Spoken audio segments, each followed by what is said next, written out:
Enjoy favorites like shrimp and grits, made-to-order omelets, French toast, and drink specials like $3 mimosas, beer mimosas, or $5 Bloody Marys. Familia, Fire Tower Road near Pitt Community College, and FamiliaNC.com. The convenience of Pitt Greenville Airport is waiting just outside your front door. Service is back, so you're connected to destinations worldwide through flights from American Airlines. Plan your next trip. Book your flights today at flypgv.com or aa.com. Whether you're flying for business or for pleasure, enjoy the friendly convenience of flying from your local airport to get you where you're going and then home again safely. For your next trip, remember, American Airlines is back at PGV. Book today at aa.com. Pitt Greenville Airport, where the pirates fly. On Jersey Mike's Day of Giving, we're giving all our sales to charities. Order a sub on Wednesday, March 31st to support a great cause and get free delivery with our app.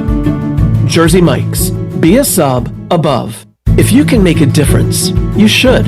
At Jersey Mike's, it's this simple philosophy that spurs us to celebrate our month of giving. This March, enjoy a sub and donate to a great local cause. Jersey Mike's. Be a sub above.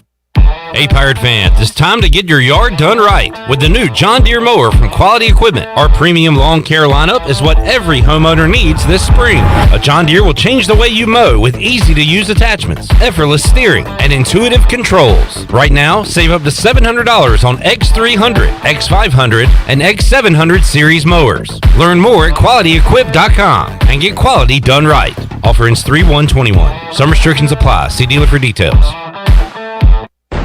At Tiebreakers, we admit we have a bit of a problem. People love our wings so much that they're starting to sell their home TVs just so they can watch all the sporting events here at Tiebreakers. Seriously, we're glad you love our hand-breaded, hand-cut boneless wings that much, but we really need you to go home at the end of the night. It's okay, we'll be here tomorrow. And when you come back, bring a friend with you. For great food, great friends, and cold beer, we'll see you at Tiebreakers. Tiebreakers, break the chain, eat local.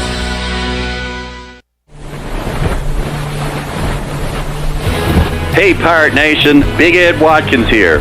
As a former ECU football player, America's Gas Man, 3-time NASCAR champion, and 3-time Daytona 500 champion, I know what it takes to win. I also know what it takes to make folks happy on the water. When I'm not at the track, I'm making deals at the hottest boat dealership in North Carolina. If you're in the market for a boat, shop us online now at edwatkinsmarine.com. We will deliver anywhere. And if you buy a boat from me, Pirate Nation, I will personally deliver it. I love Eastern North Carolina, and we are ready to deal with lots of inventory on hand. We are your one-stop shop for sales and service. Get on the water now with the help of Ed Watkins Marine, and go Pirates.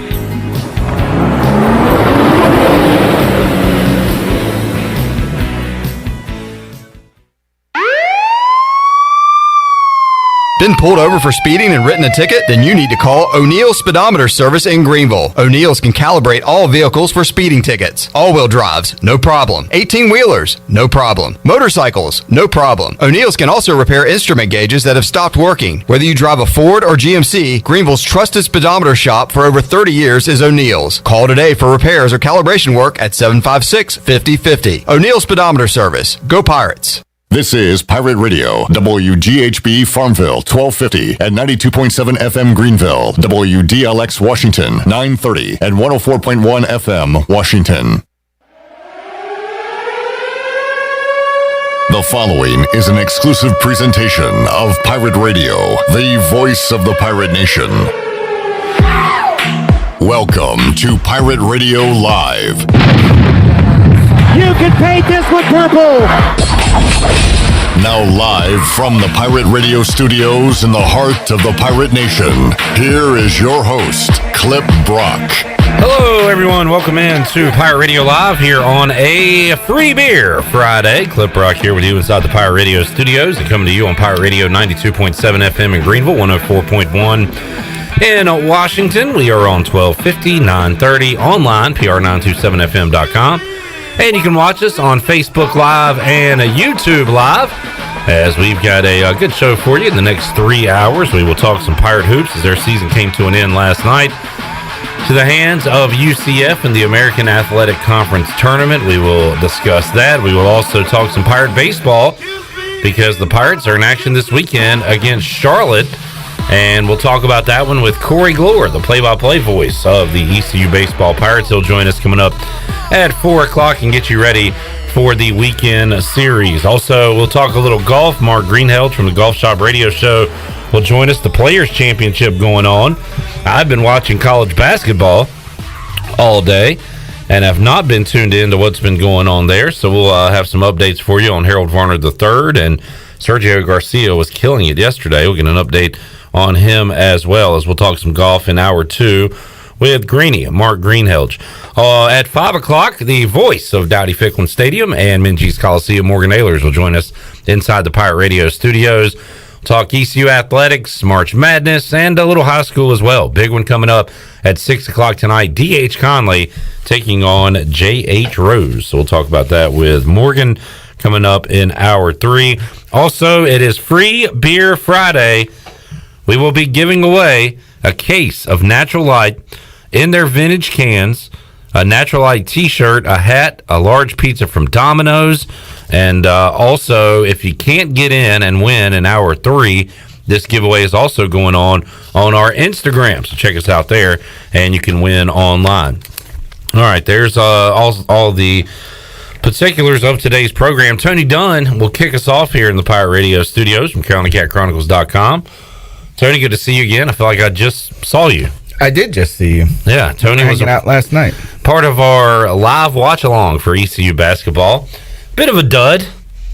The Pirates... Hey, not all watch-alongs can just be fun and excitement. I think moving forward, I have to come with ideas on if the game gets out of hand. Like what to do? Yeah. Like where we play games? We got to do something, because last night was the Pirates didn't give us much to get excited about. No, that's a good question. Like, that's a good point. Is like, how do you continue to keep your energy up? Yeah. When they're sucking the life out of it. Exactly. Like vampires, energy vampires. Chandler Honeycutt was a part of that broadcast. He's looking sharp today. Chandler, how's it going over there? It's going good, man. Looking good on a Friday. Appreciate it. We got a hot date coming up? Yeah, with me, myself, and I. All right. Those are the best kind. You should have lied. He wants. I'm an honest man, Tony. He wants the ladies to know he's single. Yeah. Okay. That's a good Absolutely. The question is, are you ready to mingle? Oh, yeah, I guess. Okay. All right. Shirley Rhodes is here. Shirley, anything going on at the Shirley Rhodes news desk at this hour? We got a couple of stories. Obviously, this morning, the news came out that Virginia is out of the ACC tournament due to a positive COVID test. So that allows, I forgot who, Georgia Tech. Josh Pastner. Yeah, so Josh Pastner will be able to give another interview with that godforsaken face shield. He'll be rocking the shield. Yeah, because he likes his face. Chandler, can you imagine if Miami had knocked off Georgia Tech yesterday?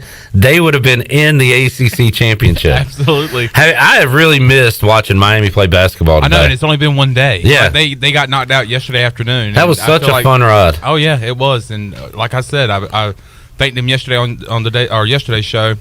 Thanks not just only for the excitement and for the entertainment that they brought in the early March Madness, but also thank you for contributing to my bank account. Thank you, Miami. We are forever grateful for your last 3 days in Greensboro. It is all about the U. Shirley, I'll add one more team to the not participating in conference tournaments anymore list, and that would be the Jayhawks of Kansas. Well, I was going to mention that later, but yes. We got Virginia and Kansas today, so one ACC, one Big 12 dropping out due to COVID concerns. That means Texas moves on in the Big 12 tournament. Yeah, that's right. And it's going to be very interesting to see what happens next week because of the fact that Selection Sunday is this Sunday. And by the way, we'll have live coverage of that right here on Pirate Radio beginning at 6 o'clock on Sunday night.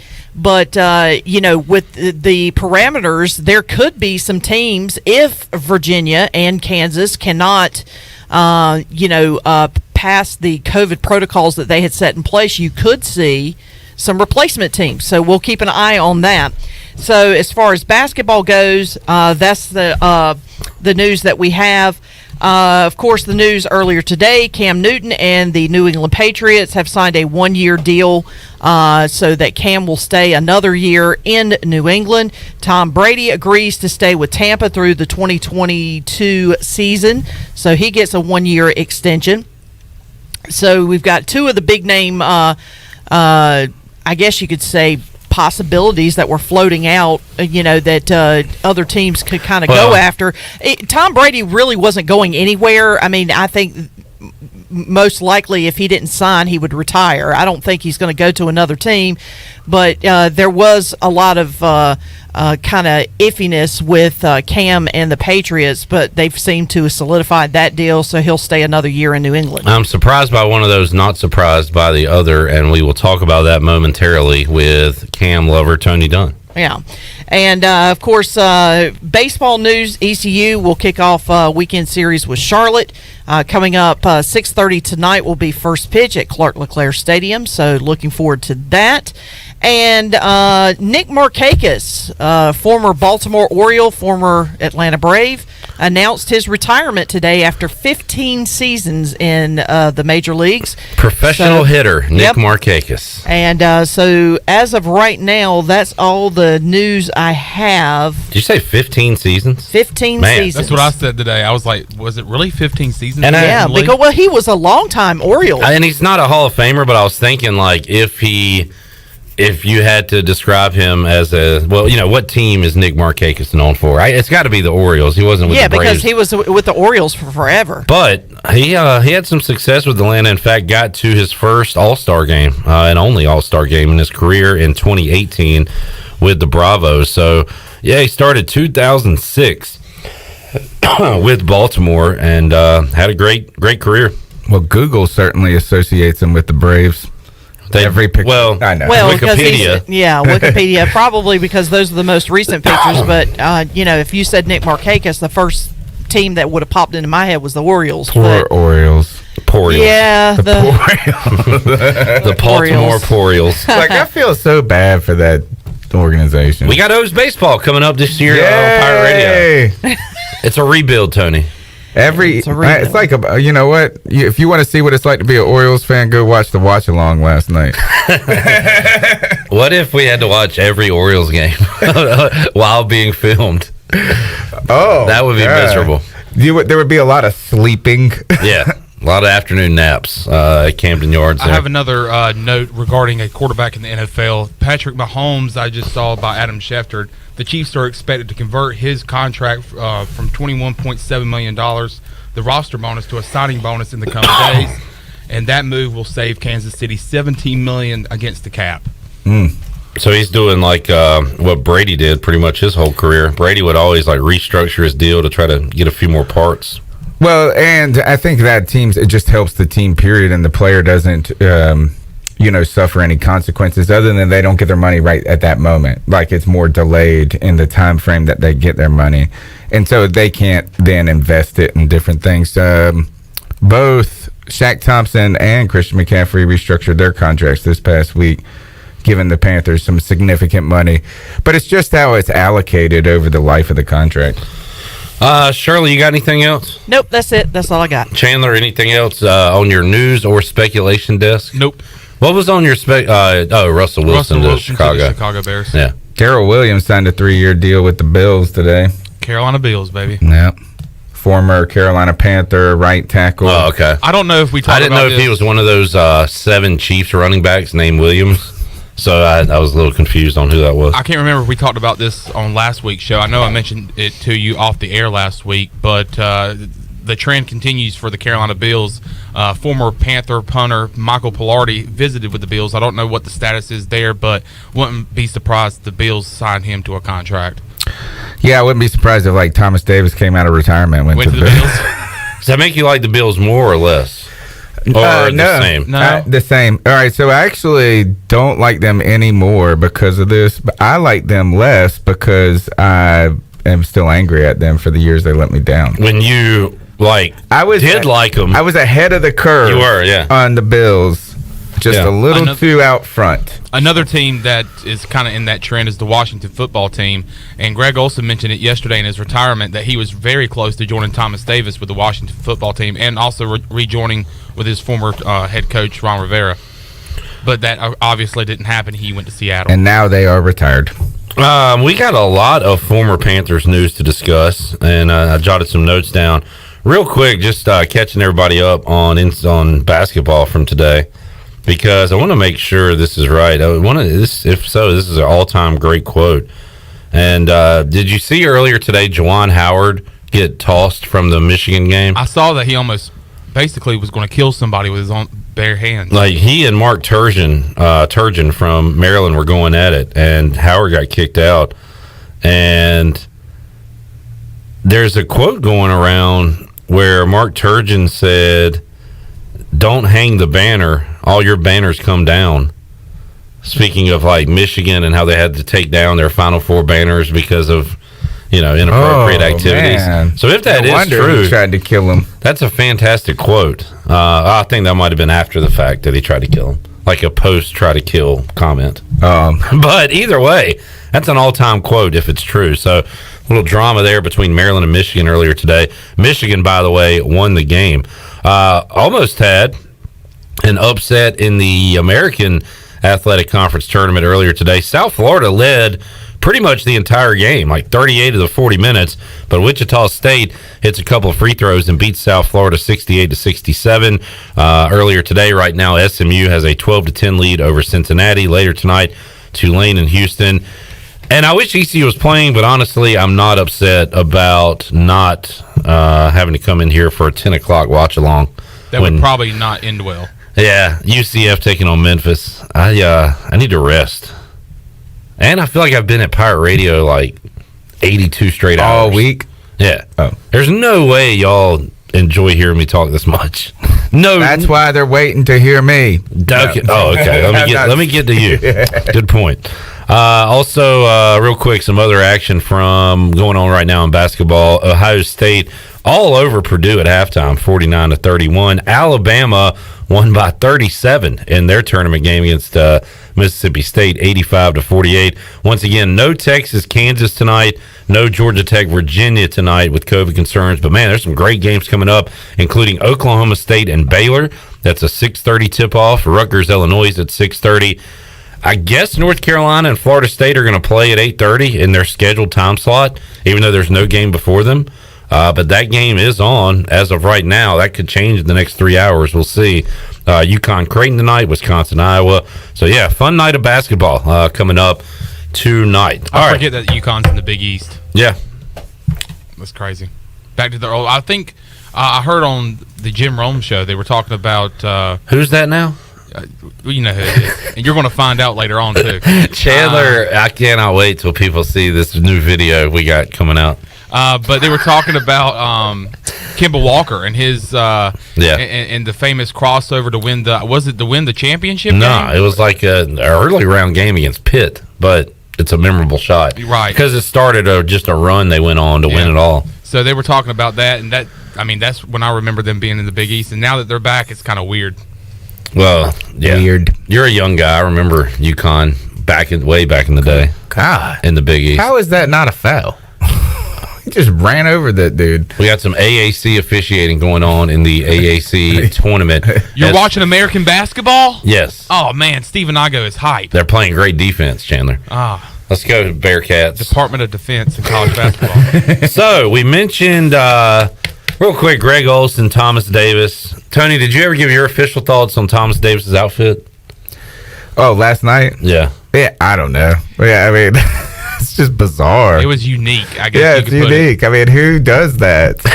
He said, I got to put the uniform on one more time. Yeah. I like it because it's unique and different. Now, my question is, like, where do you go from here? Once you see that, now, if somebody... Like, does that become the style? Right. If somebody, like, retires for their basketball team, do they cut the sleeves off and make a suit Well, jersey? I think Patrick Ewing needs to. Why is that? Because they don't know who he is at the Madison Square Garden. I mean, so does Thomas Davis every time he comes to the stadium just wear that suit? That's what I would do. I'd know what he looks like, but I would say Patrick Ewing is a million times more recognizable than Thomas Davis. Would you agree with that? Sure. Yeah. But obviously there are people that don't recognize him. If you didn't see the Patrick Ewing story, usually I'm not a fan of Do You Know Who I Am, especially when like police are involved. It's just not a good look. There were police involved? No. I'm saying if you get pulled over and you did something wrong and you say, you can't arrest me. I'm not a fan of bad stories. Do you know who I am? Right. But Patrick Ewing with the Do You Know Who I Am to the people in Madison Square Garden. It's a different story. It's a completely different story, and I'm on Patrick Ewing's side on this. It's like being at the White House and them not knowing that you're Barack Obama or something like Pretty that, much. like later on. Or anybody. Like a former president. Yeah. Yeah. Like Barack Obama? Yeah. Oh, yeah. Or George W. Bush? Yeah. Former presidents. I mean, if Teddy Roosevelt walked in there, I mean, I'm sure. Do you know who I am? So, like, and the kicker of it all is Patrick Ewing's jersey is literally hanging in the building. rafters. Yeah. His ID is in the rafters. That's me. Yeah. All right, anyway. So, yeah, but, like, do you just wear that to the stadium, the suit? I think you got to from now on. Like, is there any other time you pull that sucker out? That could be a one and done. Or do you, so it's part of his... Maybe his Hall of Fame speech, which I don't know if he'll make it there. And his wife might throw it out while he's not looking. I don't know. But think about all the outfits that he wore at one time and just like, just threw it out. Yeah. I mean, I don't remember him being a particularly... But I guess he did wear that red jacket that when he got the... Walter Payton Man of the Year. Yeah. What's Cam going to wear to his retirement ceremony? A dress. Cam, a blouse. Cam is going to be normal by that time. Like everybody, like he's going to prove to you all that he's just been normal the whole time. Did I see that? I'm not saying he's abnormal. I know he has a. Did he say style. that he was like kind of cutting back on the wardrobe stuff? Yeah, now he's popping tags. What does that mean? Isn't there a song where it's about the guy gonna pop some tags? It's called Thrift Store. Yeah, and he goes to the consignment shop and spends $20 and gets his outfit for the night. Cam said that he is tired of spending millions of dollars on clothes to only wear them once. So now his new gig is Thrift Store. And also his contracts are not like they used to be too. So, but on that note, Chandler, it's a great segue. He got a deal, a 1-year deal with the Patriots. After watching Cam play last year in New England, am surprised that the Patriots brought him back another year. Well, what else are they going to do? Bring in a different quarterback. Who? Ryan Fitzpatrick. Not as good as Cam. I mean, that you could maybe, arguably, but I'm answering your Marcus Mariota. Too expensive. Not as good. It's it sounds like the Three Bears. He really has. Look, he has some experience with the organization now, right? Bill Belichick likes him a lot. And now, hopefully, they can start to repair some of those offensive weapons around him to be a little bit better. Then you have their defense that's going to get, I hope, significantly better because all those COVID opt-out people are coming back. They had like 8 or 10 on that team. So Cam was not sensational. He was not a Cam. He was not good. He wasn't bad either. He was pretty bad. He put up all their points. He ran the ball effective. All right, let's see. Tell me what metric was he so terrible at? I guess it would have been throwing the football. Being a quarterback. I saw a highlight today of him throwing a screen pass and it threw it right to a Chargers player and he took it back like 85 yards for an interception. Okay, that one play, Tony. That one play is what we're talking about. That one play. How many passing yards did he have this year? He had like 15 interceptions. 2,600. He had 5 touchdowns. More interceptions than touchdowns, Tony. There's a metric I like to use to rate quarterbacks. How many interceptions does he have? 10. That's not a lot, first of all. 8 touchdowns is not is How many laughable. rushing touchdowns does he have? Is awful. How many rushing touchdowns does he have? 12. All right. That is a big number. Yes, that is a big number. How many rushing yards did he have? He had 592. All right. So, like, what we're talking about here isn't just an off. Clearly, Cam is not just lighting it up like crazy. But they also asked him to kind of do everything to a certain extent, which is run the ball a lot, right? And they had a poor offensive line. and limited offensive weapons at wide receiver. I'm actually the only His number best that receiver was Demir Bird. Yeah, the only number that truly is just like, ugh. Okay, it's hard to defend is the 8 passing touchdowns. All right, that is a terrible number. But at the same time, my quarterback only had 14. Okay, and you hate him, and he stinks, and you said he was bad. So why is Cam not bad, but this guy that had 6 more passing touchdowns bad? Because he's our quarterback. Yeah. He's my quarterback. Because he's Teddy Bridgewater and he's Cam Newton. That's why. I'm more shocked that he can't. All I know is Teddy Bridgewater didn't have no 12 rushing touchdowns for us either, though. I'm not really shocked that he. Why are you comparing him to Teddy Bridgewater? You don't like. He stinks. Why are you calling me the resident Cam expert then if I can't do that? You are the Cam expert. Gosh. You're the Cam apologist. Yes, I am. I'm a defender. And you're proud. I am a defender of Cam Newton. And you liked these arguments, too. I'd also ask, again, who is a better option for them at this point? That is a great question. And I think at this time, it's like either you tank, or maybe that was their tank, and you try to go in the draft. But right now, free agency is not the answer for many teams when it comes to quarterback, because the good ones are, well, there wasn't that many good ones. It was just Stafford. You really should probably be in on the Russell Wilson. How about Jimmy G? I thought they might try to bring him back. How many passing touchdowns did he have? I know he stinks too. Yes, he's just like Cam Newton. So the thing about Cam is that I'm not really shocked that they brought him back for one more year. I would have been more shocked and interested in if they would have signed him to more than 1 year. Now, you think about it. This time last year, the tables have turned for Cam.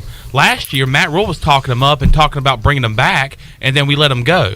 This year, he was talking about he's going to move on. New England's going to move on from Cam Newton. Instead, they bring him back. So the tables have really have turned for Cam when it comes to outlook. Jimmy Garoppolo played in 6 less games and had 1 less touchdown pass than Cam Newton.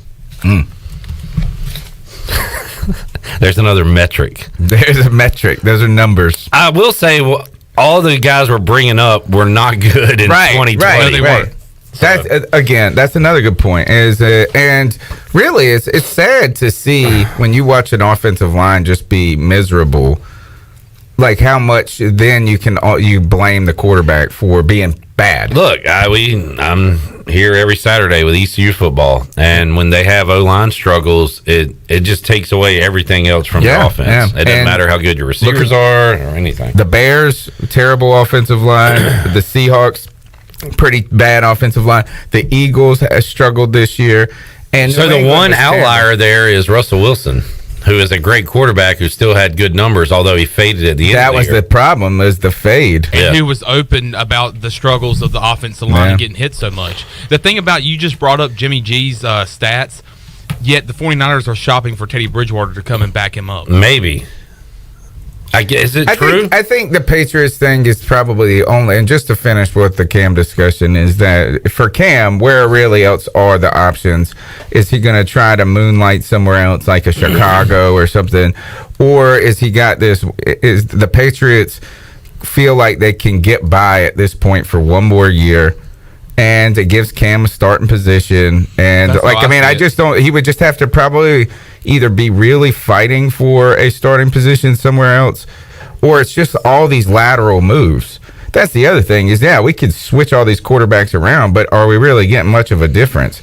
So if we switch Jimmy G for Teddy Bridgewater, are we getting much of a difference?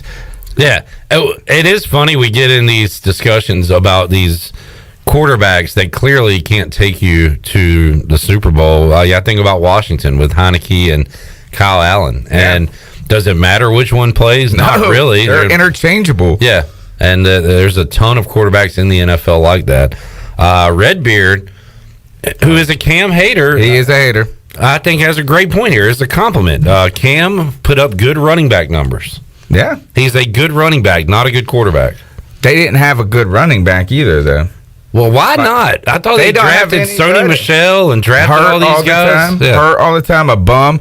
And I could have told you guys that when coming out, that was the big. That's when you're starting to question Bill Belichick a little bit. anybody who watched Georgia football should have known that Nick Chubb was the back. That's an NFL back coming out. It just was apparent. Sony Michel got kind of hot at the end of his senior year, whenever it was, and he looked more like a, Deshaun Foster type back a little bit to me. And it was exciting, like this pass catching just for a moment. But they got too cute. And Nick Chubb is the guy that they should have drafted. Well, one person likes you. Who? Coach Lang on Twitter said you're preaching right now. Is that good? Yeah. Well, I'm not throwing anything in your offering plate. Let's see. One more note. Trey Turner was released by the Chargers. So a win for the Panthers? Well, we talked about that. You won the trade, I guess, but any interest in him? What is his... How old is he? To bring him back? Yeah. He's relatively young. Is he going to have a big market here? He's probably 30 now. I was thinking 28, 29. Guys, we are way off the mark here. You guys are on totally different streams here. I don't have it. I don't know. Like I don't want to go spending money on anybody that, like, yeah, if you want to come in to play for peanuts, but that's what we're looking at right now. We're trying to get studs, not bums. It reminds me of that off season, Tony, that we were talking about. Who made the line about shopping at the... Oh, that was Dave Gettleman. He's shopping at the Dollar Tree or something like that. Yeah. And then the next year, he's like, don't get crazy, but we might be shopping at Target. We're going to go scale up a little bit. ODG. All right, let's take a timeout. We'll come back. We'll have more with Tony Dunn, Chandler Honeycutt, Shirley Rhodes here on a Free Beer Friday. Got a big giveaway coming up in hour number 3. More to go on Pirate Radio Live after this. 27.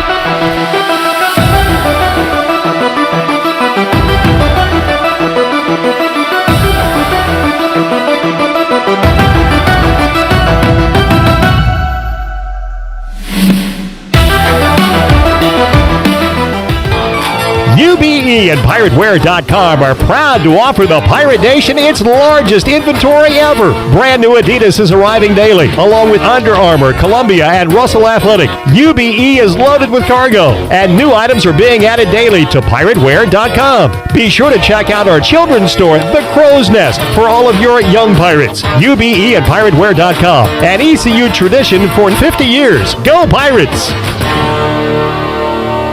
In a world of fake profiles, fake tans, and fake flavors, naturally flavored Michelob Ultra Organic Seltzer strives for realness. It's USDA certified organic, with no sugar or carbs, and only 80 calories. So the only thing touching your taste buds is organic, refreshing, and delicious. Michelob Ultra Organic Seltzer, as real as it tastes. Enjoy responsibly, not a low-calorie food. Anheuser-Busch Michelob Ultra Organic Seltzer, IRC Beer, St. Louis, Missouri, 63118.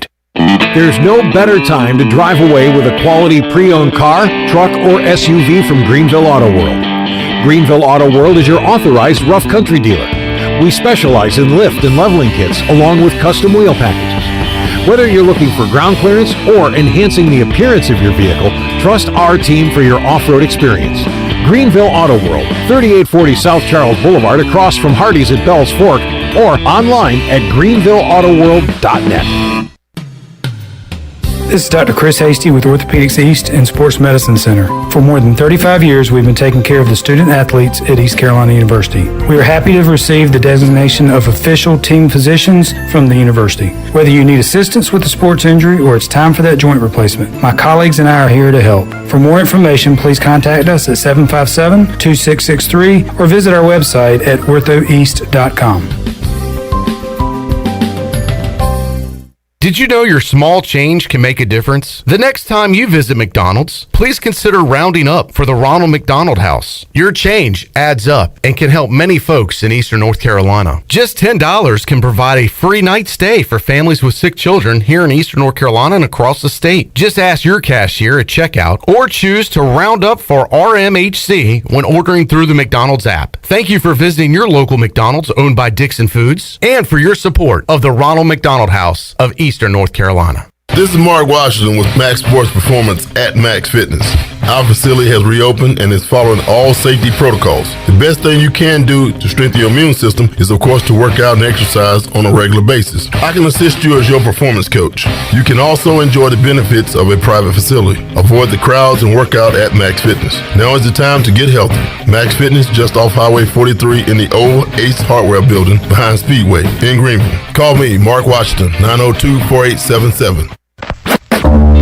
When you don't have time to go to lunch, let Jimmy John's deliver lunch to you. With Jimmy John's, we can get a freaky fresh sandwich to you freaky fast.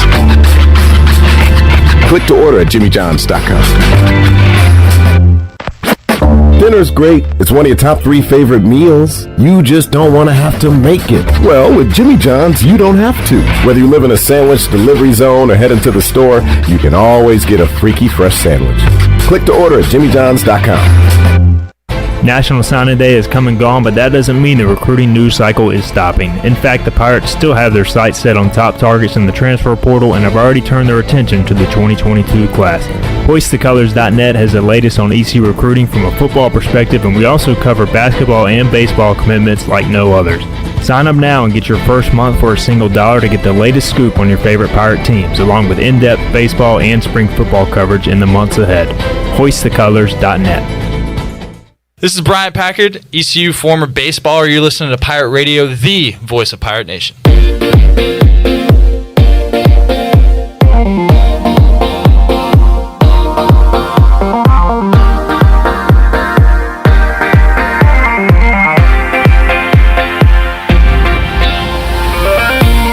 You're listening to Hour 1 of Pirate Radio Live. Now, back to the show. Welcome back. North Carolina state parks are now open for visitors, and parks should be used for exercise, fresh air, getting out in nature, or a day trip. Visitors should enjoy themselves, but please remember to focus on moving through the park, keep social distancing in mind, and avoid large groups. While most facilities and activities will be open, please contact any state park with questions or visit ncparks.gov/open. And as we head back in to Pirate Radio Live clip, I got one piece of local news for you. Congratulations to Baby T, better known as Terquavion Smith of Farmville Central High School, just announced as the MaxPreps.com North Carolina High School Basketball Player of the Year. So congratulations to Baby T. I was literally about to say that and be proud that I had that before Mrs. Farmville over here. Come on now. I got it pulled up on the screen, ready to announce it, and Shirley gets it in. You think I would miss that? Yeah, I was going to say, you think Shirley Rhodes is going to miss some? Hey, don't poke the bear. Hey, they've already don't poke the bear. I told y'all, don't give them a 9 seed. Baby T, Terquavion Smith. That's a great nickname. I just love that they call him Baby T. And he's out there like throwing down windmills. Averaging 30 points a game this season. That's by crazy. the way. And wait until he becomes Big T. Unfortunately, you know where he's playing his college ball, Tony? Probably like Duke. NC State. He's going west. So we wish him the best of luck, of course. In his don't forget the transfer portal is always open. That it is. There's a lot of activity going on in there. All right, so we are in the fawn over guys throwing a football season, and I guess Trey Lance is the latest. I saw videos floating around on him today, and I saw a tweet, Tony, that said, ooh, imagine this deep ball going to DJ Moore. Yeah. So, like, our Panthers fans starting to get, what are you shaking your head at, Chandler? I just don't, it's a little too much fuss about nothing. He had a great pro day. That's what he needed to do. Who has ever had a bad pro day? Yeah, true. I don't know. Yeah, but I'm sure someone has. Guys. Well, we have very little evidence on Trey Lance. There's just not a lot of tape. There's not a lot of things. So you do want him to, after a year removed sort of from playing football, to be sharp. So he's got to do those things. And, yeah, the excitement's swelling. I tell you this is I'm all in on Trey Lance. I think he's going to be the one. And I don't know enough. I start to fall in love with certain players and out of love with other players. And I like him a lot better than some of the other options that are out there. Do you think we can have him at 8 if we leave? If we stay there? Not after today. I Googled who has had a bad pro day, and there's a Freezing Cold Takes is a great Twitter account. And I guess this is a blog, but it's talking about Blaine Gabbert and Gil Brandt, who is a legend at scouting and talking about players, said that his workout was outstanding, much better than Cam Newton's at Auburn. Oh, good. So pro days can be super overrated. Blaine Gabbert, much better than Cam Newton. And also Jake Locker got a lot of pub for his pro day. He retired early in his career with the Titans. So, yeah, these things, Mike Mayock on Teddy Bridgewater's pro day, average at best. The best pro day you ever saw was Jamarcus Russell. Oh, God. That is my a point take exactly. You want to take that one back. Yeah. So, to your point, Chandler, it's easy for a guy who practices all the time to throw a football, can look good throwing a football with nobody around him. The problem is, Tony, you don't have a ton of game tape on Trey Lance. Yeah. You have that one season where he had basically a perfect season. Yeah. But he's played in one football game since 2019. Yeah. Yeah. And I wonder if Jamarcus Russell, he must have thrown it from the 20 on his knees to the end. That was his thing. He had a monster arm. Yeah. And he probably was wearing that Camelback full of scissor. Yeah, he got on that, didn't he? Yeah, he got on that pretty bad. Just he would roll up to parties with a Camelback of NyQuil. And you want to be able to throw the deep ball, obviously, but is that kind of an overrated skill for a quarterback? You want to be more accurate than you want to be able to chunk it. I think in the NFL, what the skills that are required, and when you get to the 1% of 1% players, are all the skills. Yeah. So if you want to, is that I think that quarterbacks that have or any player that has sort of limitations, they're superstars in college. But when they get around everybody who is fantastic, then they got to be able to do everything well.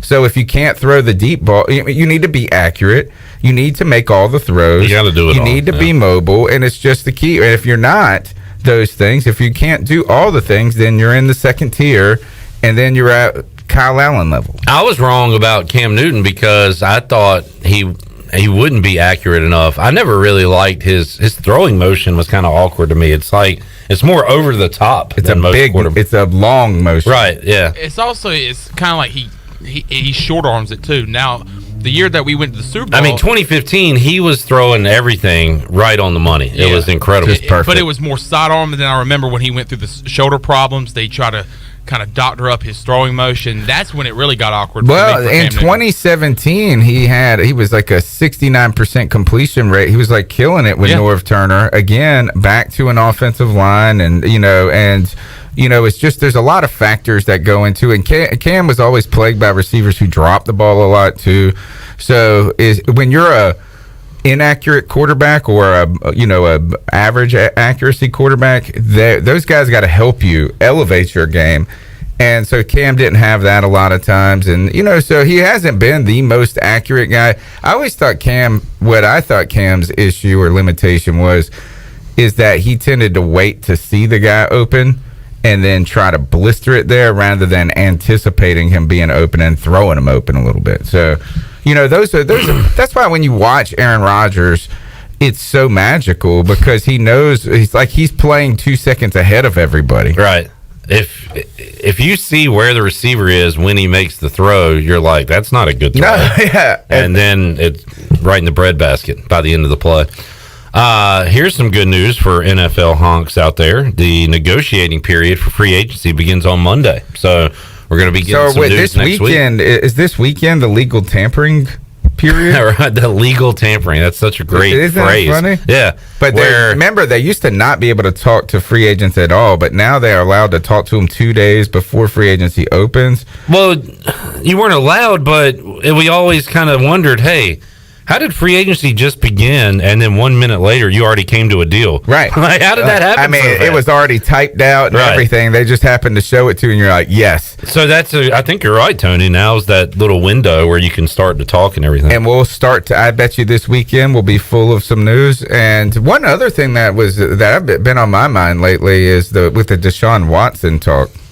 They've asked, this past week we had Matt Rule and Scott Fitterer give their press conference. I guess every team is doing it right now before free agency opens up. And all the questions are immediately about Teddy Bridgewater, the quarterback position, and options like Deshaun Watson. One was even asked to Scott Fitterer if with all the things that are going on in Seattle, if Russell Wilson was available, since your connection's there, would you be interested in that?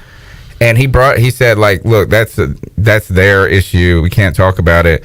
But I wonder how close to the line some teams have been with with what is considered tampering. Like the Panthers can't say we want Deshaun Watson because he's under contract for them. Speaking of Deshaun Watson, somebody that I really feel bad for is David Culley. I saw earlier this week he was taking some questions from the media, and a guy asked him, hey, what's the status of Deshaun Watson? He said, well, we're committed to him. He's committed to us. The guy goes back and says, how do you know that?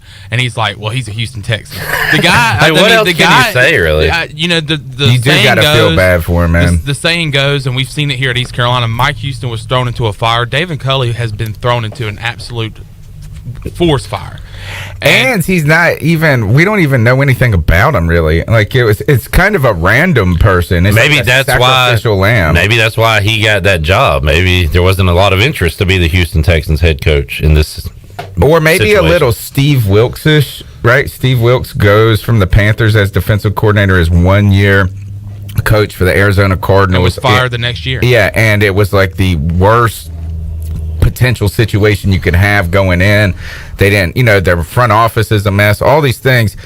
And it seemed like it was just like, we're going to go, like you said, we're going to throw this guy into the fire, let him burn, and then next year start somewhere else. So they're already doing their next coaching search. Probably. Behind closed doors. You're probably you're right. anticipating that David Culley is a one and done in Houston. I think the Wilkes comparison is a good one. Yeah, because he was set up to fail, much like David Culley is. It was wild. The Wilkes, he had something like, it was like 480 roster moves that season. Like, just trying to filter players around and this and that. Like, so are the is the Texas franchise, are they just trying to talk this into existence of trying to keep Deshaun Watson? Yeah, well, I mean, I think it's like Tony said with the tampering stuff. The reason why Matt Rule only talks about Bridgewater is because he's the only quarterback they can talk about. The reason David Culley, like, they can't say let's talk about for Russell Wilson, for example. They can't do that. So. Yeah. Well, speaking of Matt Rule, just this week he was talking about, and it's the kind of like beat around the bush, talking about how professional Teddy Bridgewater is and that he's our quarterback. Well, no crap, he's our quarterback. He's You're still paying on him. contract. You're still paying the guy.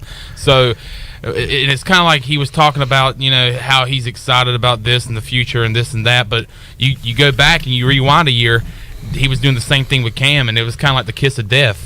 So, I mean, you don't want to try to think that that's what it is this year, but at the same time, looking back at last year, you have to think that might be the exit out the door for Teddy Bridgewater. And the questions with Teddy Bridgewater, too, aren't just about how I feel about him or how the fans feel about him, but, what's the relationship like between the coaching staff and the ownership and all of that, and Teddy, and vice versa. Teddy, how does he feel about them? And it did get a little, Matt Rule handled, Matt Rule was like, yeah, he's been super professional. He's having a great offseason, I think. But yeah, they're not even seeing these players, right? That's the other thing. They're asking these guys about these players, and the players aren't allowed to be talking football with the coaches and stuff at this point of the year. So it did get a little awkward clip in the Scott Fitterer interview when they were asking him about these things, and Scott said, look, I want to be clear that there is a lot of misinformation out there when it comes to all of this. And they go, well, what misinformation is there that you would like us to clear up? He said, then he goes, well, there's just less facts than there are misinformation. And then here it gets a little bit weirder because they were like, all right. He's like, well, then how did it go when you talked to Teddy about this stuff? And he's like, we were honest. We tried to trade him for Matt Stafford, and it didn't work. But he's a professional, so that's part of the deal. That is awkward. It's just kind of weird, and it's hard to see how the Panthers are going to have how we can be excited with Teddy Bridgewater being at the helm, unless we draft Trey Lance and it says, Teddy, you're starting until you're not.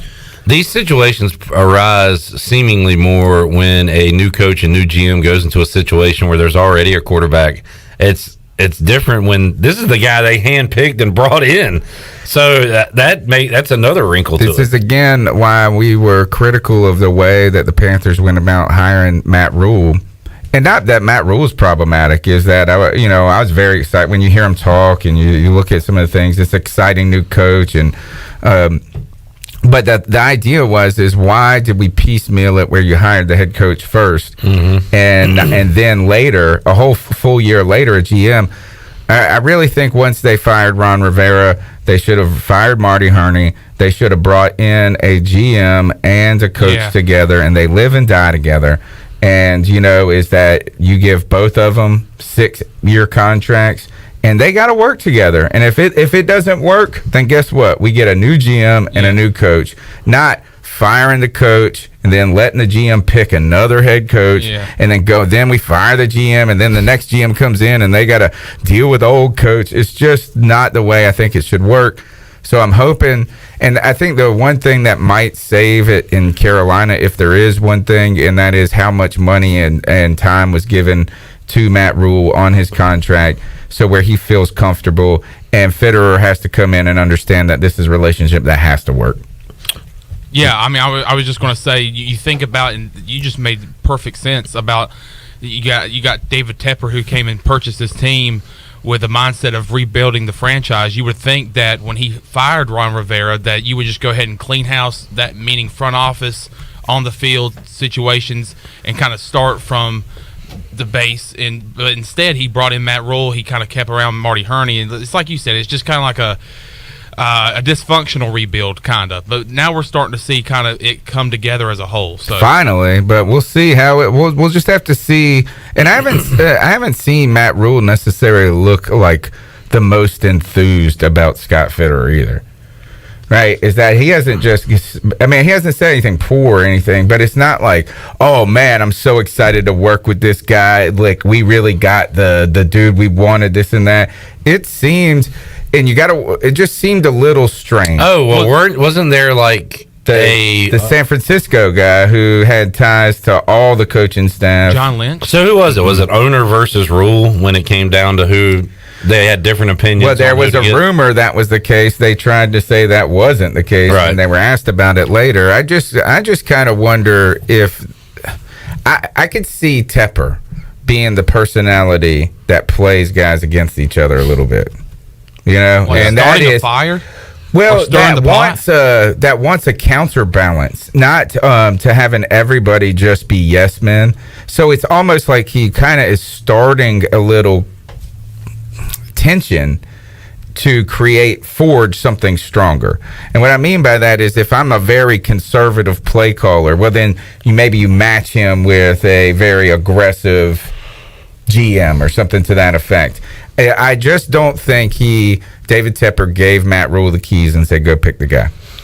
All right, let's get another timeout and we'll come back more with Tony Dunn. Tony wants to start talking some Hurricanes hockey during his segments. How about the Canes? 7 in a row. We'll do that when we return on Pirate Radio Live after this.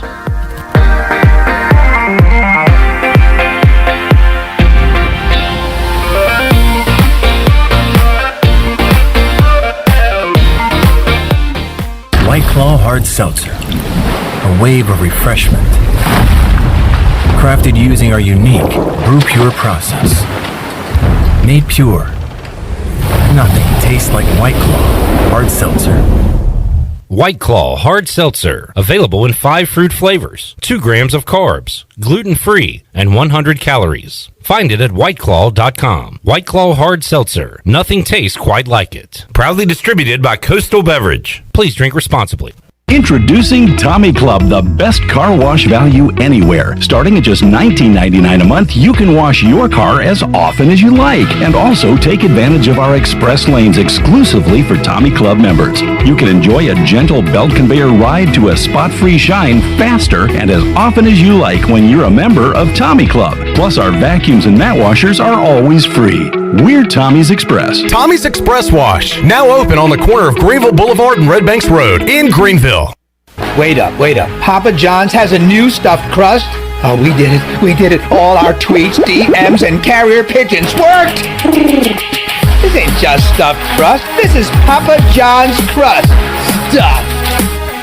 Hey, Pirate fans, order the new Epic Stuffed Crust One-Topping Pizza for only $12. The new Epic Stuffed Crust Pizza is the MVP move for game day or any day. Place your order online at papajohns.com and sign up for Papa Rewards. Papa John's, the official pizza of the ECU Pirates.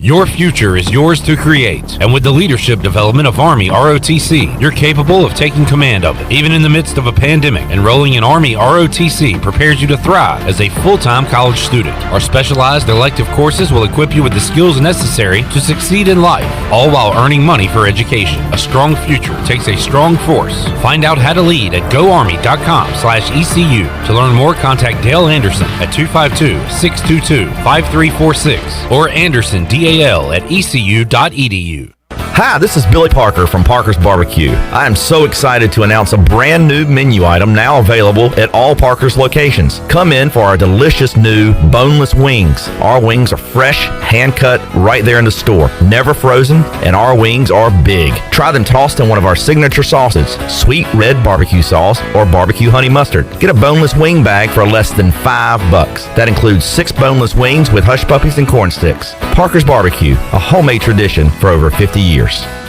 Did you know you can help prevent natural gas emergencies? Whether you're planting a tree, putting up a fence, landscaping, or starting an excavation project, Greenville Utilities strongly encourages you to follow the law and call NC 811. Even minor contact with a natural gas pipeline could cause a natural gas emergency. Before digging or excavation of any kind, North Carolina law requires you call NC 811. Please call at least 3 full working days in advance so all utility lines can be professionally marked prior to digging. Stay safe, avoid damages, and call 811 before you dig. On Jersey Mike's Day of Giving, we're giving all our sales to charities. Order a sub on Wednesday, March 31st to support a great cause and get free delivery with our app. Jersey Mike's. Be a sub above. If you can make a difference, you should.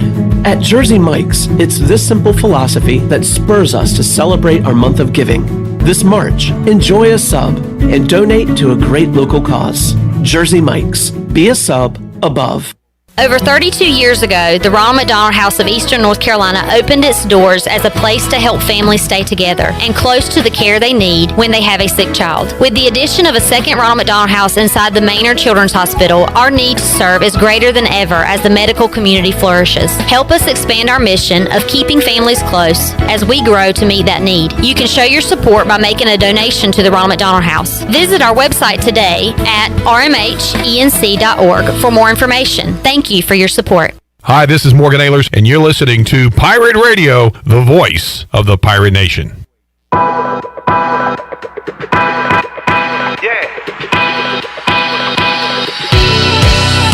we go.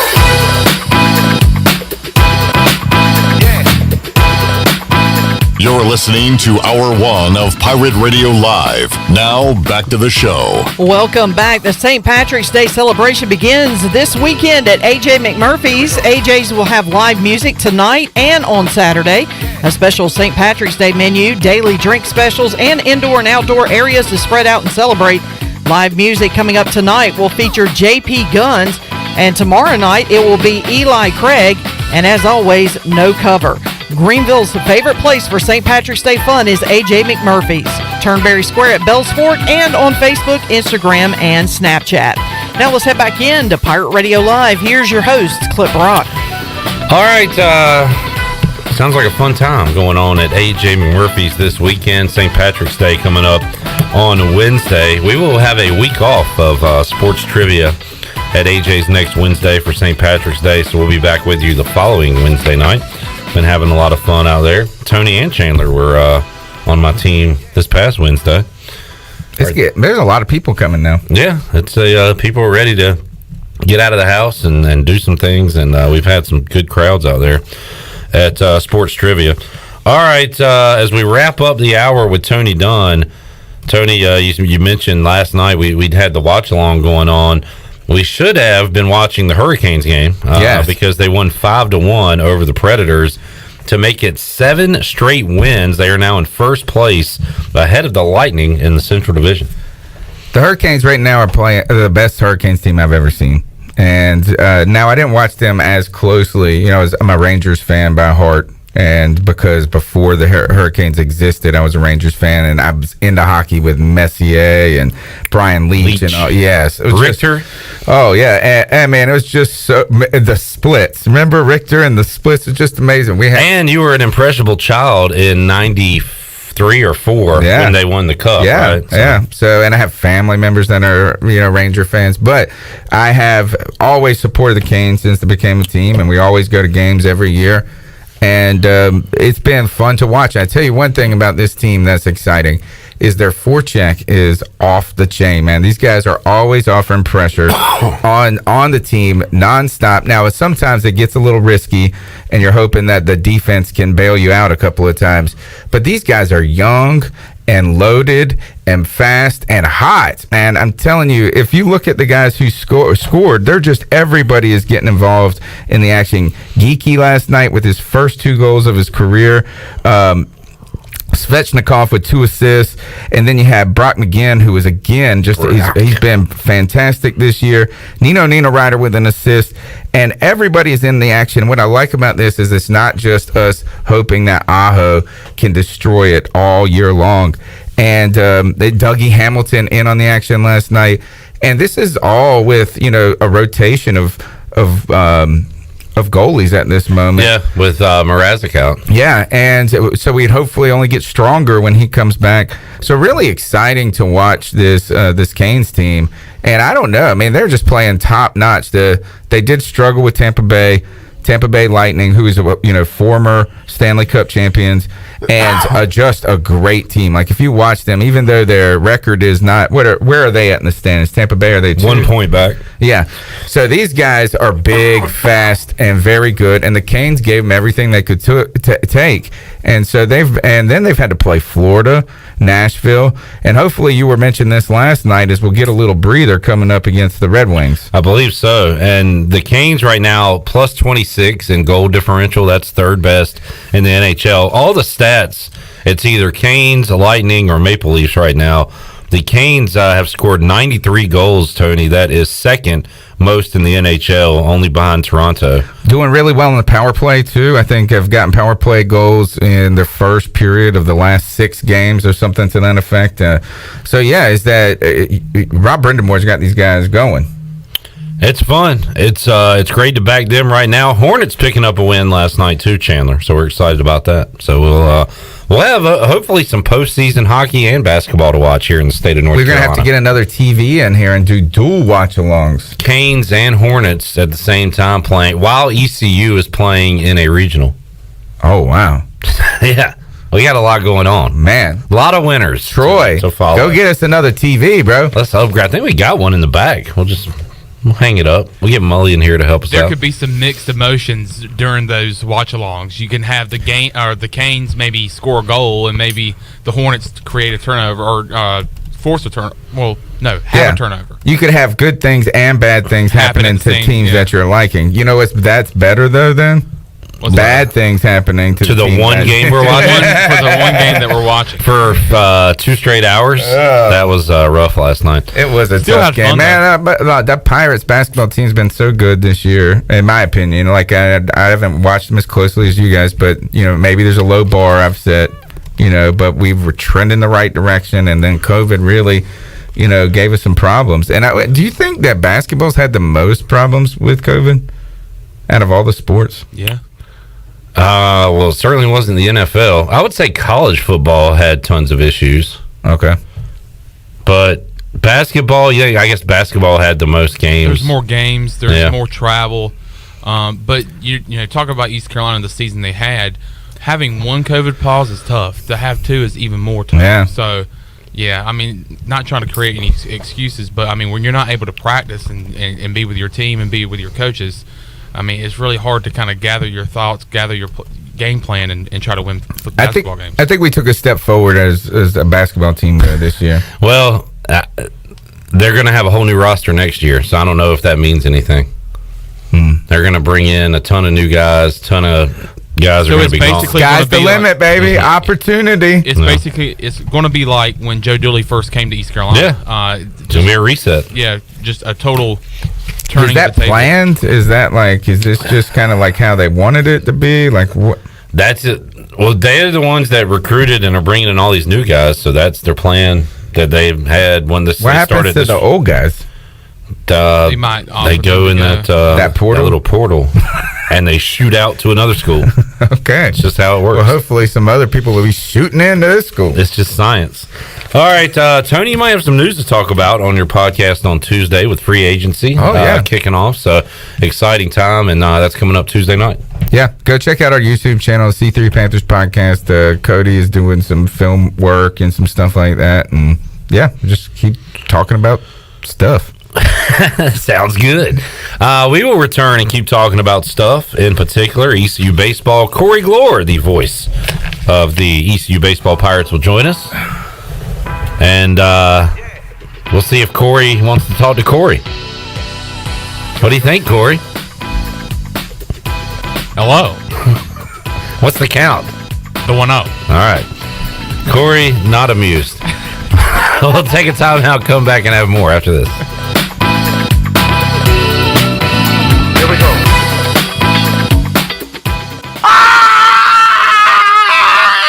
What the heck was that? That was Chuck again from Naughty Dog. He loves to run around town screaming when there's a new beer release. This week he's super excited because St. Patrick's Day is on Wednesday, and Naughty Dog is releasing their new Irish Eyes Dry Stout and the Hell Camp Irish Red Ale. Plus on St. Patrick's Day there'll be Uncle Fred's Food Truck, ice cold green beer, and plenty of indoor and outdoor space for everyone to celebrate. Go to Naughty Dog Brewing Company on Main Street in downtown Winterville, and be sure to follow Naughty Dog on Facebook and Instagram. The convenience of Pitt Greenville Airport is waiting just outside your front door. Service is back, so you're connected to destinations worldwide through flights from American Airlines. Plan your next trip. Book your flights today at flypgv.com or aa.com. Whether you're flying for business or for pleasure, enjoy the friendly convenience of flying from your local airport to get you where you're going and then home again safely. For your next trip, remember, American Airlines is back at PGV. Book today at aa.com. Pitt Greenville Airport, where the Pirates fly.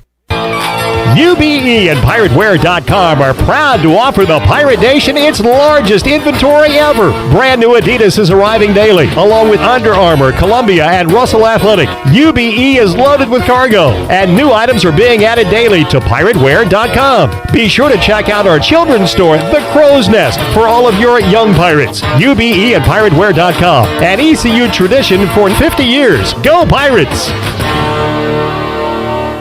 Hey, Eastern North Carolina, this is Miles Minges. And this is Landon Minges with Minges Bottling Group. We are proud to announce that Pepsi is once again the official soft drink of the ECU Pirates. That's right, Miles. Our family's purple and gold roots run deep. From founding members of the Pirate Club, alumni, and even a team physician, our support over the last 60 years has never wavered. We are Pirates. We're excited to be back at ECU and are honored to serve our great customers throughout Eastern North Carolina. Not only is this the birthplace of Pepsi-Cola, this is our home.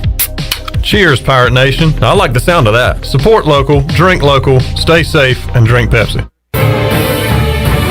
For the latest from the world of golf, tune in every Saturday morning from 8 to 10 for the Golf Shop Radio Show, presented by GolfKnickers.com, the world's leader in traditional golf apparel. Hosts Mark Greenhalgh and Matt Blanchard talk golf from tee to green and everything in between. If you like golf, you're gonna love Golf Shop Radio. Before you tee up, drop on in. Welcome to the Golf Shop. What's the big deal? Where can you get pizza, bread twists, specialty chicken, and more for just $5.99 each? Is it at Domino's? He hands off hand-tossed pizza and a marble cookie brownie. He's going! There's a lot of variety on the radio and at Domino's too, where you can Mix and match 2 or more. $5.99 each at Domino's. 2-item minimum. Pan pizza, bone-in wings, and bread bowls will be extra. Ask for this limited time offer. Prices, participation, delivery area, and charges may vary. Hey Pirate Nation, Big Ed Watkins here.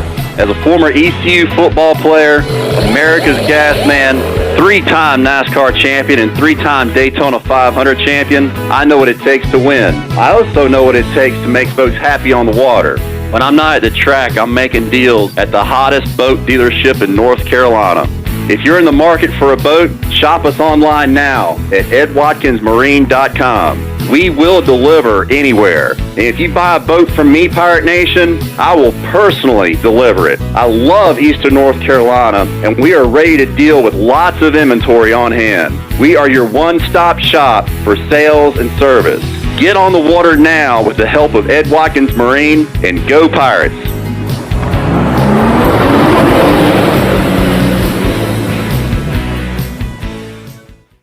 This is Pirate Radio, WGHB Farmville, W224EI Greenville, WDLX Washington, and W281CH Washington.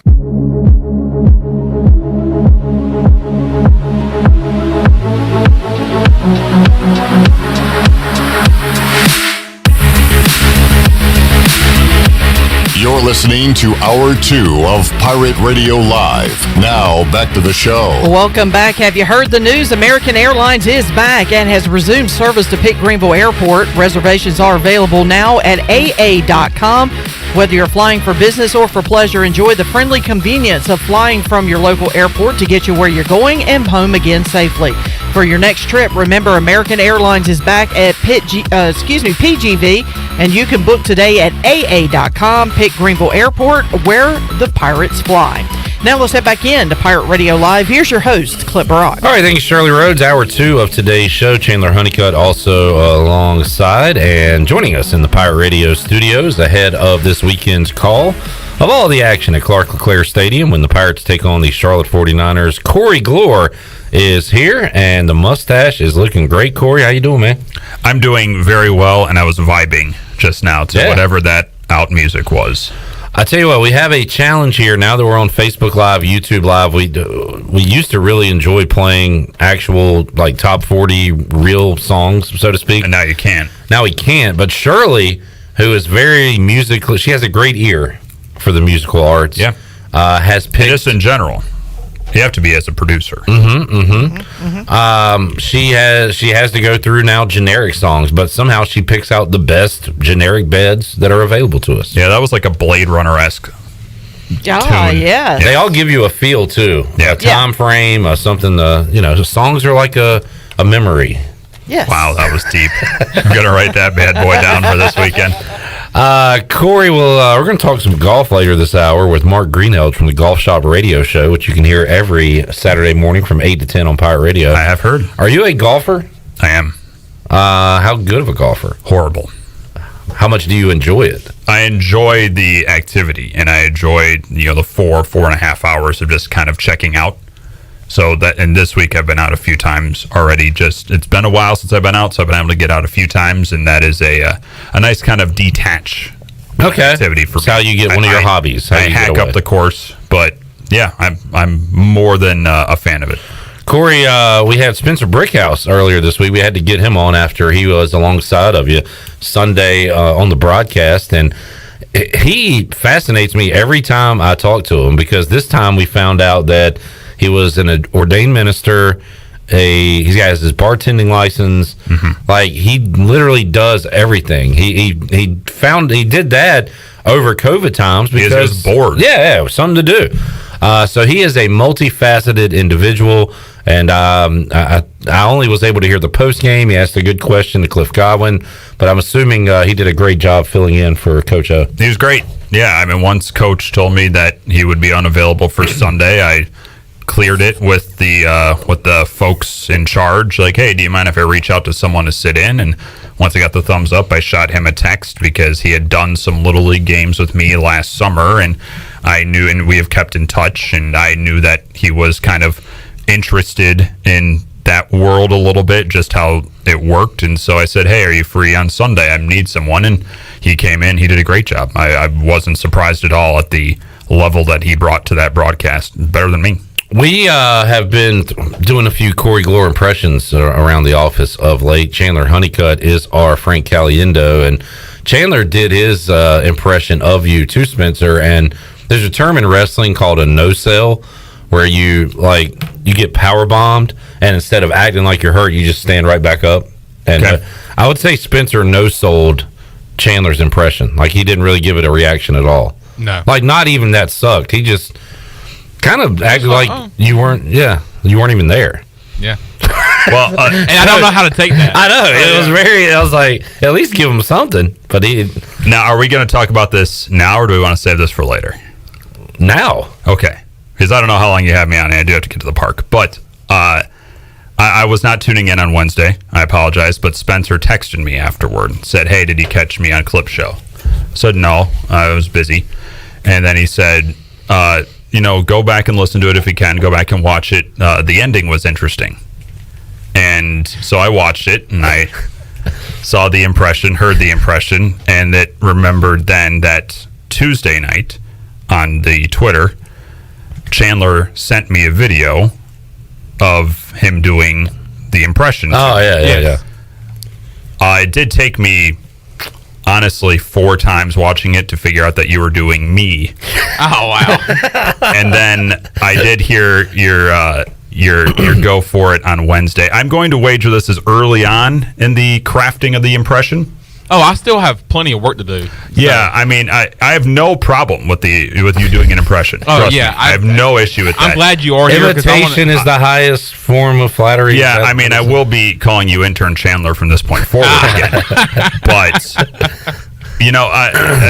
Spencer did say, yeah, I didn't really know how to react, but it wasn't very good. So there you go. And he's a much nicer individual than I am. I said I will skewer you next time I see you. Yeah, you got to learn how to breathe. I mean, because I do, that is a key element of what I do. Yeah. And you do breathe during the broadcast? I do tend to breathe once or twice in the 4-hour broadcast. And then the other key here, I'll give you a pointer, because you have a southern twang that you need to overcome to get to my Midwesternness. Yeah.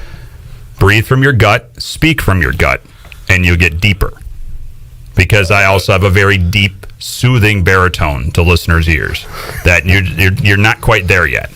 So don't talk from your throat, talk from your gut, and you'll get there. You have some phrases down, and that's a key element of the impression. The 1-0. The 1-0. Yeah. The 1-0. You are correct, even though I don't feel like I say it a ton in a game broadcast, but I do say no dice. That is something I do say a lot because I'm a child of the 90s. But, the next is the tone, and I'm a hard tone to replicate. You are. I made the point that I speculate that you probably have trouble imitating people because your voice is so deep. I do a pretty good Kermit the Frog. Okay. That's about it. And, now I can get a little bit into the southern twang now that I've been down here a bit. Can you? But now you heard it bleed into northern at the tail end there. Yeah. So I have a pretty clean accent, but I do revert at times to the Midwestern O&A. Did you take, obviously you probably took like announcing class at college and stuff. Did you have that? I didn't go to school for broadcasting. What did you go to school for? I was a business administration major. Huh. But I did do, I did speech team in high school. I did do some theater in high school and even into college a little bit. So that's where that grew. Because I remember my teacher was, and a lot of people know the professor, Jim Reese was his name, at ECU, and he was from, I believe, like Pennsylvania, Philadelphia, but he would crush me on my southern accent, which I still have, obviously. Yep. And he kind of taught me how to talk. Yep. If I'm going to be professionally speaking. So have you always talked the way you've talked? The 1-0? No, I mean, not always. I did go through puberty. And before that, wait. So when you were 7, you didn't talk with I was a little bit more up here when I was 7 and 8. Mom, hello? Can I have a Pop-Tart? I was a toaster strudel guy. But no, I was more. I had more of a northern accent living. But you're like home. Your broadcast voice is and almost cadence is very similar to you off the air. Like you're not putting on a show, really. I do have a radio voice. Yeah. Naturally. Like right now, the talking from your throat, talking from your stomach thing, I'm more talking from my throat at the moment. But it sounds just like you. Yeah, but here's when I'm talking from my stomach. Like that sort of thing. Whoa, you don't have to yell at me. See, I can up it a little bit, and then it doesn't kill your throat. That's kind of scary. So that allows for longevity, and that allows me to also fluctuate in terms of tone of voice when something exciting happens. Does Coach O get scared when you do that? He's used to it by now. He's more than understanding of my radio voice. All right. Well, now you ready to start the show? Oh, are we not on? No. Is this a pre-show meeting? All right, ECU baseball coming up this weekend, and joining us here, Corey Gloor, the play-by-play voice of ECU baseball. Corey, how you doing, man? Hey, I'm doing well. Me too. Corey, the Charlotte 49ers coming to town for a 3-game series this week, and apparently they have been hitting the baseball well, and you know what, Corey? Pitching it pretty well. Speak on that. Not bad. Well, they're playing baseball pretty well. America's pastime. Lead the nation in homers heading into this weekend, 26. Is that true? Wow. That's very true. And then they also have an ERA sub-3 right now as a pitching staff. They have completely overhauled this team. It is one of the few teams in the country that took probably advantage of the rules and the extra years of eligibilities that were put in place, where Robert Woodard came in prior to 2020 and kind of was dealt the hand in Charlotte for his first coaching job. Once the rules came down that players aren't losing a year of eligibility after last year, he went full ham on the transfer market. 27 new players are in. And so... Wait, did somebody tell you to say that line? Or is no, that just that's you? all me. Wow, that's all me that was right a good now. one. I'm sorry, go ahead. But no, you're fine. 10 new pitchers are on this team, and pitching, that's his background. Pitching coach at Carolina. He was one of Carolina's best pitchers. And so that is what he's trying to build this team around. So he has completely hit the reset button very quickly, and the rules, frankly, allowed him to do so without having to have to sit guys. And now he's got D1 transfers in, not just JUCO transfers. It is a completely different team than the one the Pirates saw a year ago that they never had an issue with down in Charlotte. So this is a club that, you know, they weren't picked to do a lot in Conference USA because I think many folks in Conference USA just didn't know what they were going to look like. The unknown. 11 games in, they look pretty dang powerful.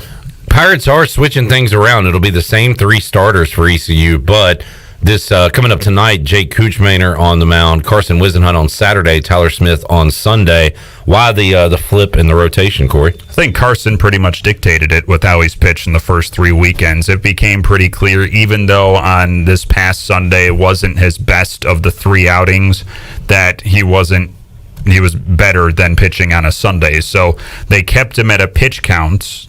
They limited how long his outing is going to be on Sunday because this was already in the works to move him to Saturday.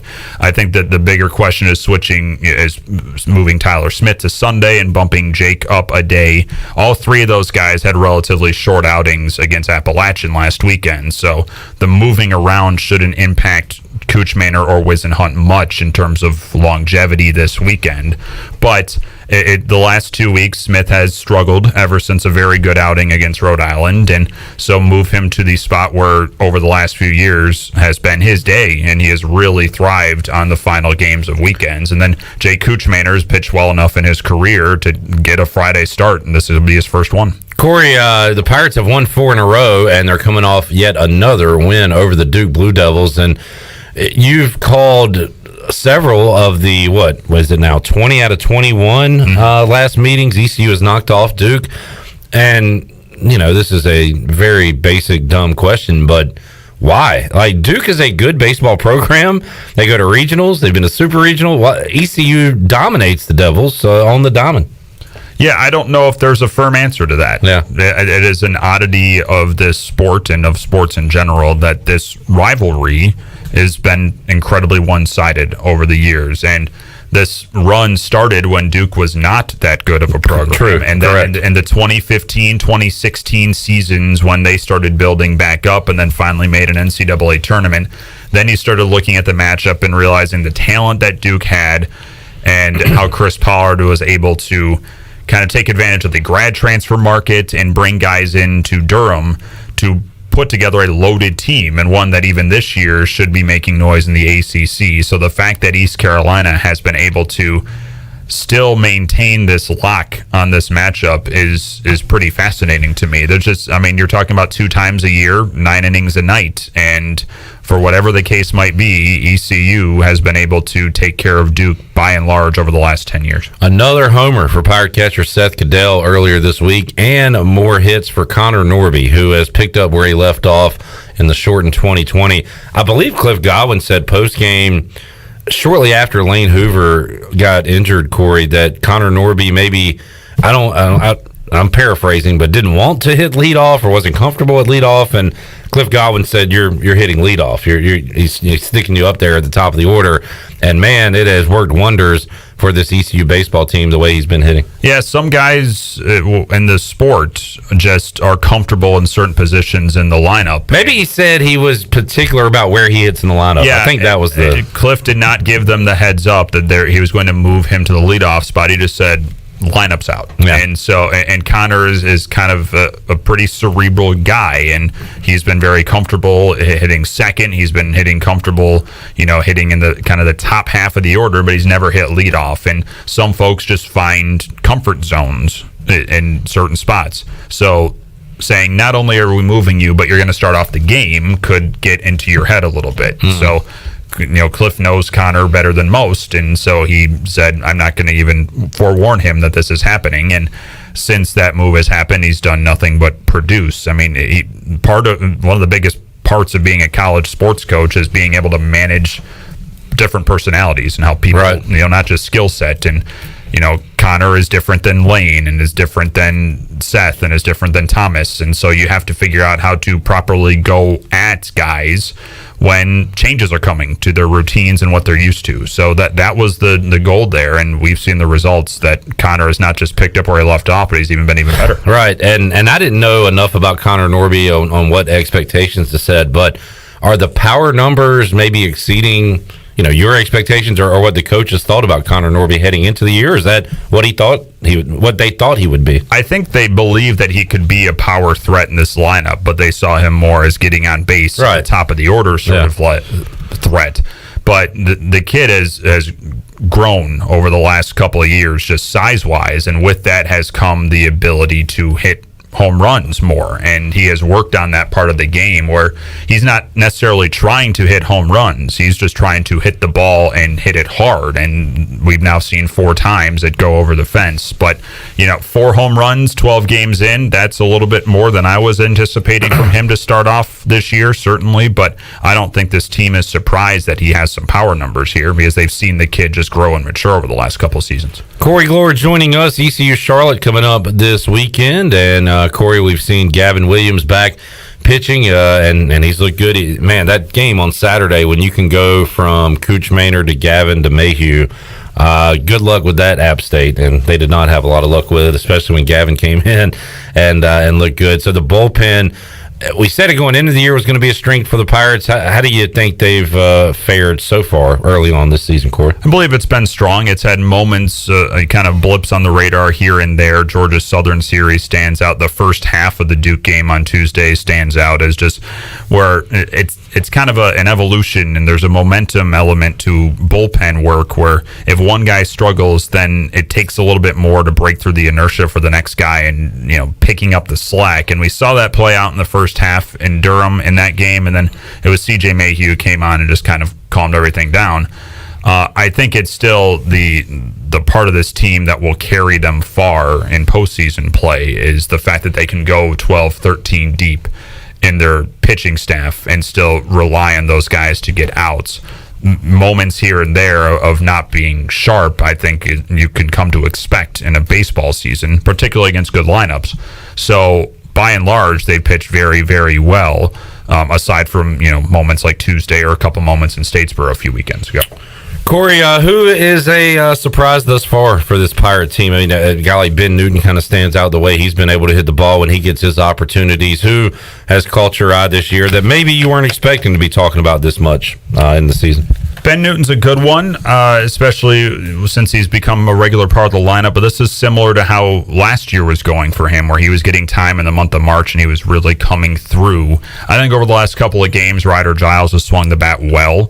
And now if you can get him on base regularly in the bottom of the order, then this lineup becomes even fuller, and it creates opportunities for Norby at the top to drive in runs, which is what he's done over the last couple of days. And we heard a lot about Makaravich coming in. Yeah. But it's one thing to hear about it. It's another thing to see it in practice. And ever since he's taken over right field, he has put it into practice. And I think that was a good thing for him, because initially to start the year, he was the DH occasionally to begin this season, and it seemed like he was still trying to catch up to game speed a little bit. Now that he's been given a spot in right field, he has really seized it and grabbed it, and he's become a cleanup man in this lineup. So to see everything that we've heard about with Alec Makarevich really come into play now over the last week and a half, that's been great to see. Cliff Godwin has developed depth. That's a good thing considering you lose one of your most important players. Speak from your stomach, not from your throat. Lane Hoover, I don't know how to do that. Yeah, you got to breathe deep. Breathe from the diaphragm. You can do it, Cliff. Let me get through the rest of this segment. You you have more show after this. I'm just one segment at a time. I'm going to get through this one and worry about the next one later. The conference opener is April 1st. You'd be a fool to think otherwise. How long would we have just stared at each other there? What's great about radio is dead awkward silence. And that felt like 30 minutes rather than 2 seconds. It happens when I stare deep into your soul. I could not keep my stare. Cincinnati. What is the timeline on Lane Hoover and his return? Will it be... We're talking 3 weeks there, Corey. Is it going to be a little further out? It's going to be a little further out from what I've heard. He was slated to undergo surgery earlier this week. Yeah. And what Cliff Godwin said was 4 to 6 weeks is likely the timetable. Okay. So you're looking at middle part of conference play for him to return. April, May, so into May, maybe a little late April. Okay. All right. And that's obviously going to be a big boost for this team. We'll see where they are when Lane Hoover is able to return. But what a start for the Pirates. 10-2. Winners of 4 straight and a new look, according to Corey Gloor. Charlotte 49ers team coming in this weekend. Not just according to me, Cliff. You're the only person I've heard say that. Yeah, their roster is completely different from the one that we saw. Says you. And most folks. Name them.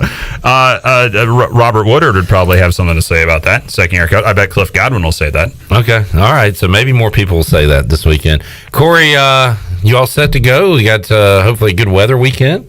Weather looks good. Some folks out at the stadium. And now I have the support behind me of Chandler's impression to know that if something goes haywire this weekend for me, he can step right in.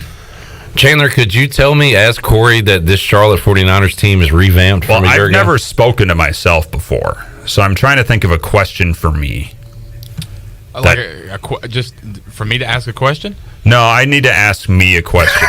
What do you want to know about yourself? What's the key to happiness, Corey? So ask that. And you are Corey. He is asking Corey. I feel like I would have understood this by now. Well, Corey. Gosh. That was good. I won't lie. This was part of my goal, is to make Chandler's uncomfortable. I know. You gotta fight through it, Chandler. It's one thing to do the impression, but now you're looking at me doing it. The key to happiness. Right. Did you say the key to happiness? Oh, my God. You are taking this so bad right now. The key to happiness. Thank you, Shirley. Shirley's doing Winona Earp stuff right now, and she still hates you for this. The key to happiness, Corey, is first of all to have a key. You have to have a key to unlock the door to happiness. And he lost his breath. Yeah, lost the breath again from the stomach. A little bit nasally. But a little bit nasally. I tell you what, a little bit nasally. The content was great. Oh no, I was locked in. That was awesome. Keep pun not intended. You're a master of this. I've been doing this for a bit. Master, that's an even deeper pun. I also like to say Learfield IMG College. Thank you. I don't know if you're allowed to. Be careful. Are we getting sued for this?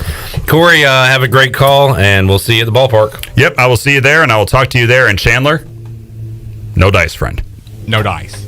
All right, let's take a time out. We'll come back. We will talk some golf with Mark Greenhalgh from the Golf Shop Radio Show. He'll join us. We'll give you we will give you a Harold Varner III update. Maybe I should talk slower. We will give you a Harold Varner III update. Could you do the rest of the show? No, I'm busy here. All right, we'll be back after this.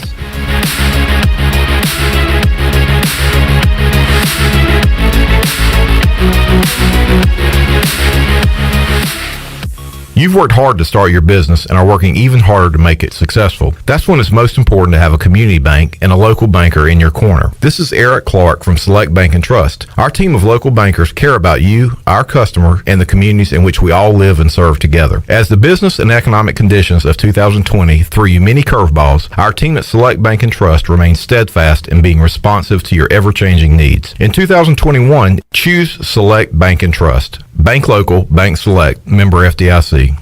Wait up. Papa John's has a new stuffed crust? Oh, we did it. We did it. All our tweets, DMs, and carrier pigeons worked. This ain't just stuffed crust. This is Papa John's crust. Stuffed. Hey, Pirate fans, order the new Epic Stuffed Crust One-Topping Pizza for only $12. The new Epic Stuffed Crust Pizza is the MVP move for game day or any day. Place your order online at papajohns.com and sign up for Papa Rewards. Papa John's, the official pizza of the ECU Pirates.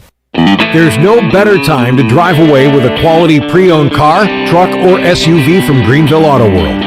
Greenville Auto World is your authorized rough country dealer. We specialize in lift and leveling kits along with custom wheel packages. Whether you're looking for ground clearance or enhancing the appearance of your vehicle, trust our team for your off-road experience. Greenville Auto World, 3840 South Charles Boulevard across from Hardee's at Bell's Fork, or online at greenvilleautoworld.net. Hey Pirate Nation, this is Sam Jones, and we're open and here to serve you with some of the best whole hog barbecue, chicken, turkey, ribs, and homemade sides every day for lunch and dinner. There are 3 easy ways to enjoy Sam Jones barbecue. Swing by our drive-thru window or try one of our 2 curbside takeout options by calling in your order at 689-6997 or ordering online at samjonesbbq.com. We love Eastern North Carolina, and we invite you to come by and enjoy some great tasting Sam Jones barbecue today. Hi, I'm Annalie Newhoff. And I'm Rob Campbell. And we are with CopyPro. We have been locally owned and operated here in Eastern North Carolina for almost 50 years. CopyPro is the leader in office technology. Does your business struggle with keeping printing costs low or producing professional documents? Here at CopyPro, total customer satisfaction is our #1 priority. We have a variety of solutions to help reduce your printing expenses and make your business more productive. Call us today at 1-800-682-6558 or online at copypro.net. CopyPro, we are the professional office systems people. Hey Pirate Nation, this is proud ECU graduate and former baseball player Brandon Manning inviting you to join my team at Farm Bureau Insurance. Right now is a good time to review your coverage with a local trusted agent like me. I will make myself available before or after business hours, and my clients always have my cell phone number if they need anything. From home, auto, or life, give me a call today and let's talk about your insurance coverage and about the Pirates. Call 531-1812 and go Pirates! East Coast Grading and Utilities is your source for clearing, hauling dirt, and concrete work. East Coast Grading and Utilities handles all sewer and water issues as well. I'm David Vaughn. Whether putting in a new subdivision or helping you with any and all of your drainage problems, I can get the job done. Call me at 531-7494. No job is too big or too small. East Coast Grading and Utilities. Friends helping friends. 531-7494 for East Coast Grading and Utilities. White Claw Hard Seltzer. A wave of refreshment. Crafted using our unique Brew Pure process. Made pure. Nothing tastes like White Claw Hard Seltzer. White Claw Hard Seltzer, available in 5 fruit flavors, 2 grams of carbs, gluten-free, and 100 calories. Find it at whiteclaw.com. White Claw Hard Seltzer, nothing tastes quite like it. Proudly distributed by Coastal Beverage. Please drink responsibly. This is Assistant Football Coach Drew Dudzik, and you're listening to Pirate Radio, the voice of the Pirate Nation.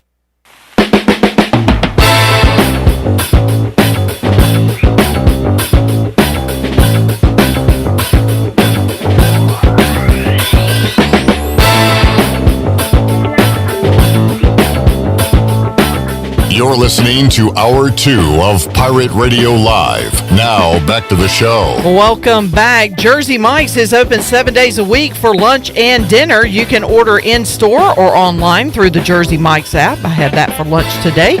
Jersey Mike's, a sub above. Now let's head back into Pirate Radio Live. Here's your host, Clip Brock. All right, thanks to Corey Gloor, Tony Dunn for joining us already in our program. We got a couple more guests to get to, including Morgan Ahlers coming up in Hour 3 of today's show. Also in Hour 3, we will make you a winner. It is Free Beer Friday. We'll make you a winner of a case of Natural Light. You'll get the vintage cans, a Natural Light t-shirt, a hat, a large pizza from Domino's.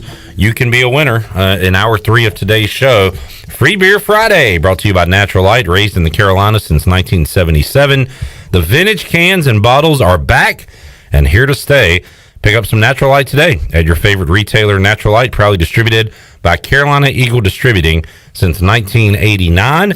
And we will be giving away a case of Natural Light coming up in hour 3 of today's show. Right now, we will head out to the Fixed NC Live line and talk to Mark Greenhalgh, Greeny, from the Golf Shop Radio Show. And earlier this afternoon, producer Chandler came in and didn't want to come in because his roommates had a TV outside and they were set up watching the Players Championship. And Chandler said he wanted to go rejoin them, so maybe he'll do that after the show. So, Mark, it's a beautiful weather weekend here in Eastern North Carolina. A great weekend to get outside. I guess if you can get outside and watch the Players at the same time, you're living right. Well, I got to go full disclosure on your clip. I'm on the 16th hole at Mooresville right now, waiting to tee off. So I'm taking advantage of that. We've got the Players Championship on the radio on the cart. So we're in great shape out here. Perfect. Living right for sure. Greeny, let's get a quick HV3 Harold Varner III update. The Pirate is sitting at -1. He was +1 today for the round. So he is right now tied for 33rd and sitting in a pretty good spot where it looks like he'll be playing golf this weekend. So what has stood out to you? I guess it was Sergio yesterday tearing up the course. What is the big newsmakers from this tournament so far? Well, seems like we got a bunch of hole-in-ones happening. Had 2 today. You got Sergio Garcia, who's already got 3 eagles in the tournament. I think they said the record at Sawgrass is 4 eagles in 1 week. So he's chasing that record. Chris Kirk shooting 7 under today. This is probably the last chance that you have to move is here on Friday afternoon. You got these some of these leaders, going to make some birdies coming in. Maybe somebody can get back out. Lee Westwood at 8 under par. But, no rain in the forecast. Kind of dry and a little breeze and warm. So the golf course is going to continue to get harder and harder. And that's the good thing because Sawgrass is going to be fun to watch on a Sunday afternoon. Talking to Greeny on the Fixed NC Live line, the story this week, at least making headlines, Greeny, was Bryson DeChambeau, and not only the 4 rounds of golf he played, but the tee shot where he goes video game and goes across the water, and it's unconventional. It's different than what anybody else is doing on the course. What did you make of that when you saw it?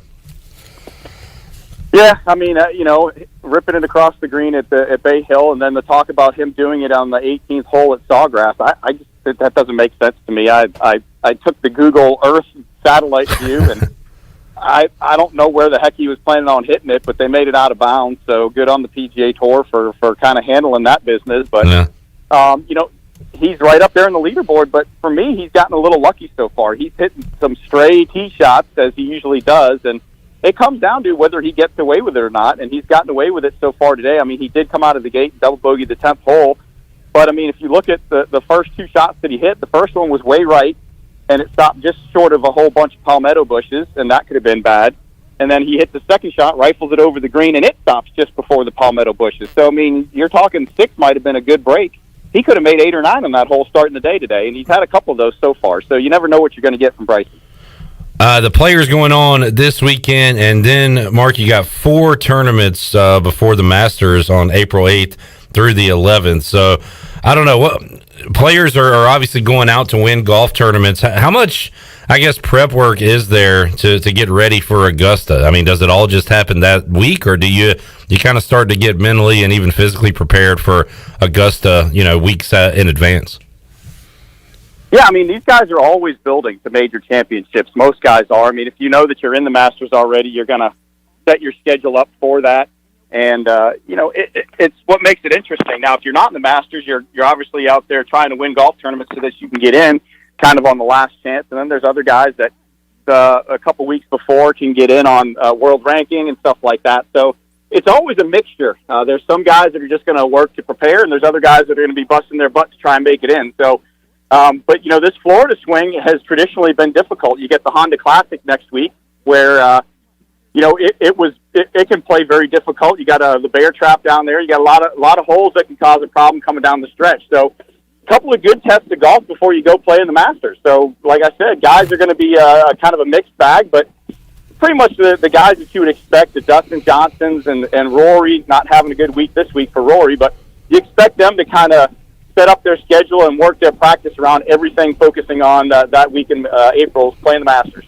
The Golf Shop Radio Show coming your way Saturday, 8 to 10 here on Pirate Radio. Greeny will be talking a lot of golf. You also mix in some other topics. It'll be one day ahead of Selection Sunday, Mark. Any college basketball talk coming up on Saturday? Yeah, we'll have our traditional with Bill Bender of the Sporting News. We'll kind of find out who's in, who's out. Obviously, the shocker for the ACC, you had Virginia with a COVID issue, so they're out of the ACC tournament. You had Duke have a COVID issue, and they needed to win the ACC tournament to have any shot. So it'll be interesting to see what else we had going on. I think Michigan had a struggle today. So it's going to be a kind of a wide-open tournament for me. I mean, I don't really, other than Gonzaga, I mean, I'm wondering who else really has a shot. So, Gonzaga's got all the pressure on them for me. So we'll find out a little bit more from Bill Bender. It seems like, Mark, everybody outside of Gonzaga, maybe Baylor, is pretty much even. So I think it's going to be a fascinating tournament. Looking forward to it, and looking forward to the Golf Shop Radio Show coming up on Saturday right here on Pirate Radio. Greeny, we'll let you get back to your game, and we'll talk to you again next week, man. All right, thanks a lot, Cliff. Have a good one. All right, you too. There's Mark Greenhalgh from the Golf Shop Radio Show coming up Saturday, 8 to 10 here on Pirate Radio, talking golf, talking hoops as well, and we've got, of course, D.H. Conley football coming your way 6 o'clock tonight. Golf Shop Radio Show Saturday, and live coverage of Selection Sunday coming up on Pirate Radio Sunday afternoon. So we got, man, it is an awesome weekend for sports. I tell you what, we'll catch up on everything going on when we return. Right now, Cincinnati is putting it on SMU 47-32 with about 12 minutes left in that one. Ohio State and Purdue are in overtime. Looks like the Buckeyes are going to come away with the win. We'll update you on that and all the scores going on in tournament basketball when we return on Pirate Radio Live after this.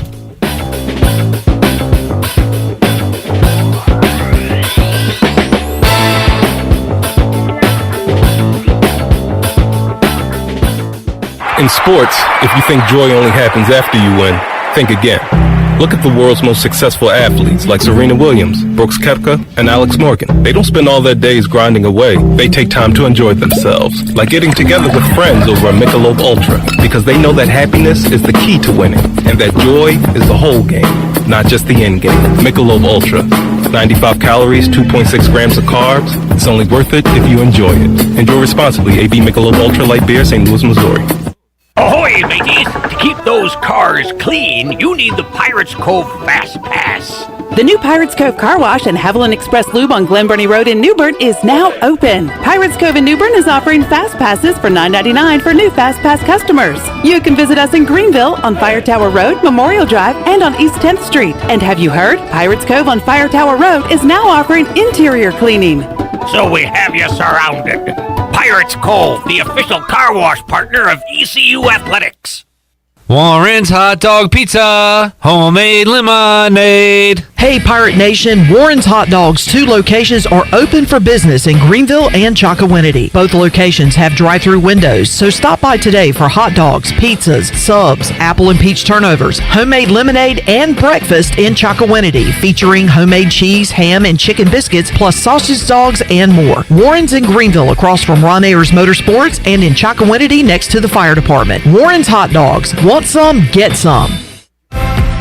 Let us help you get back to business. This is Donald Stocks and Justin Judge of PIP of Eastern North Carolina. We're ready to assist your business with branded PPE. Would you like face masks with your logo? We can do that. Plus custom social distancing signage. Now is the time to ramp up your marketing efforts. Whether it's cutting edge, contactless, touchless marketing, or traditional direct mail, we can do it all.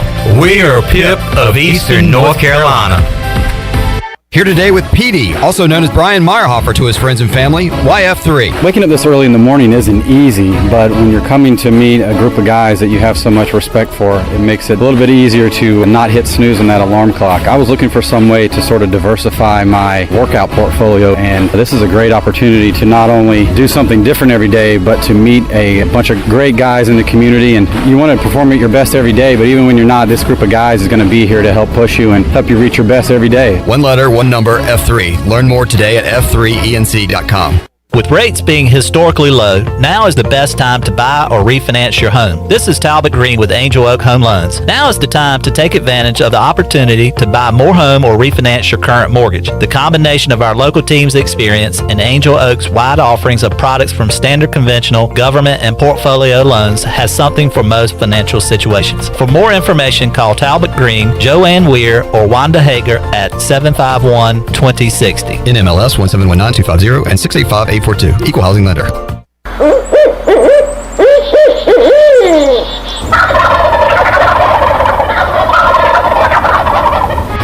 Join us for the first annual North Carolina Strut Masters Championship on Saturday, April 10th. Presented by Crescent Tools. Brought to you by Mountain Dew, Yeti, Sam Jones Barbecue, Spring Hill Outfitters, and Nomad. Compete against some of the best turkey hunters in the country, like Michael Waddell, Hal Schaefer, and Nate Hosey. Live performances by Nate Hosey and much, much more. Registration now open for two-man teams at ncstrutmasters.com. Teams with the top scoring birds will win big cash prizes, up to $15,000. The tournament is open to residents and non-residents that have access to hunt properties in North Carolina. Deadline to register is March 31st. Weigh-in is at R.A. Woods Farms, 39 Vanderford Thomas Road in Farmville, North Carolina. We'll see you there. This is Big John Williams, strength and conditioning coach for East Carolina football, and you're listening to Pirate Radio, the voice of the Pirate Nation.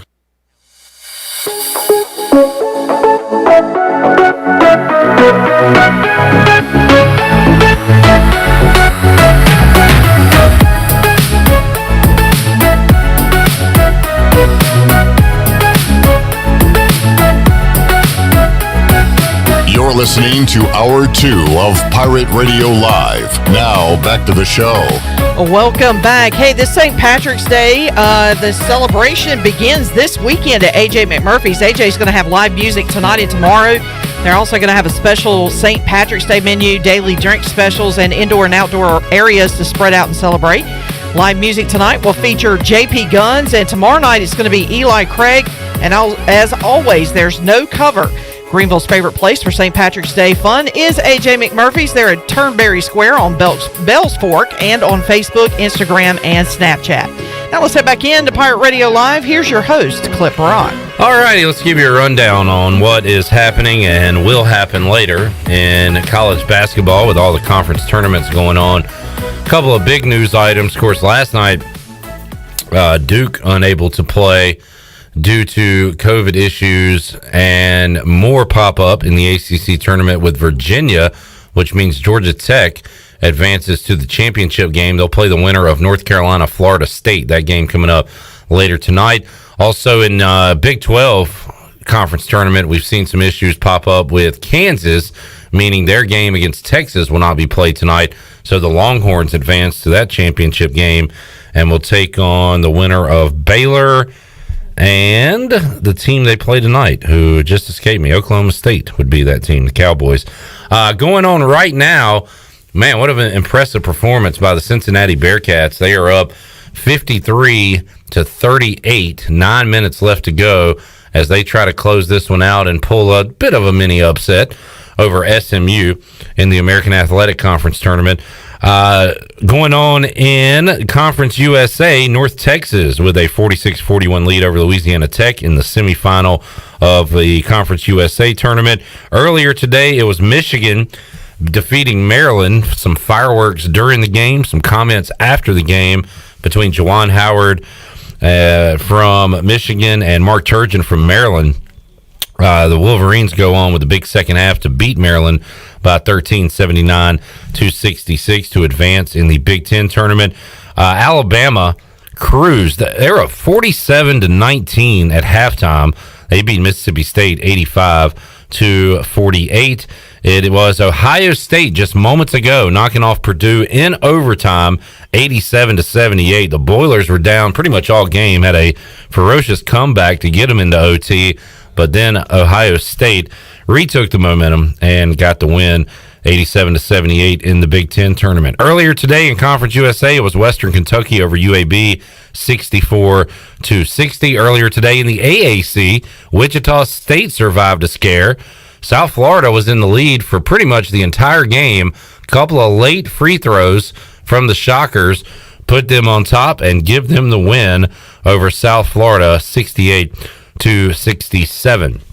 It was Tennessee knocking off Florida 78-66 in the SEC tournament. All right, coming up later on, Big East. Can Georgetown continue their run? They are slight underdogs to Seton Hall.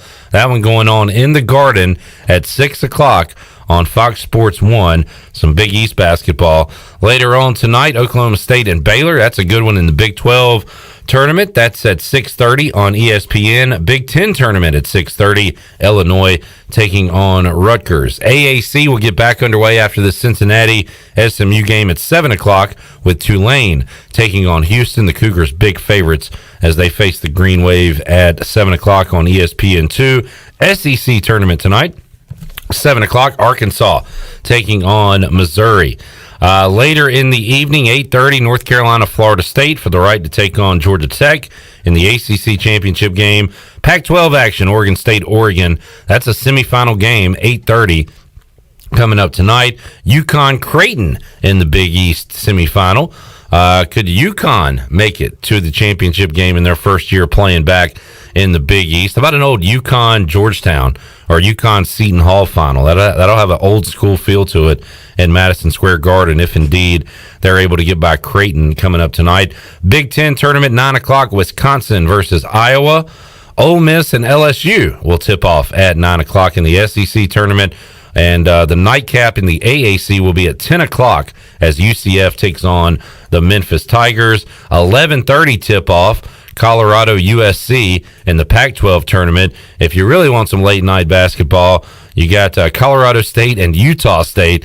I watched Colorado State and Fresno State last night on CBS Sports Network. That was a good game, and this one should be good too because I believe Joe Lunardi had both of these teams on his last four in, Utah State, Colorado State. Let me look at it real quick because this would be, last four in for Joe Lunardi are Drake, Syracuse, who has been eliminated and are now having to watch all these games and hope that everybody they need to lose loses. But the other two are Colorado State and Utah State. And Joe Lunardi, his bracketology is not the gospel. It is a pretty good indicator on who's in, who's out, who has work to do. But basically for him, this could be a loser leaves town match tonight between Colorado State and Utah State. If you're interested, his first four out of the tournament right now, Seton Hall, who has a big game against Georgetown at 6 o'clock, Boise State, St. Louis, Ole Miss playing tonight. And then the next four out, SMU is on that list. And this would eliminate them if they lose to Cincinnati here. Memphis, playing later tonight, is on that next four-out list, along with Xavier and St. John's. So that's a look at what's going on today. Got more another great day of hoops coming up on Saturday, and Sunday will be Championship Sunday and Selection Sunday.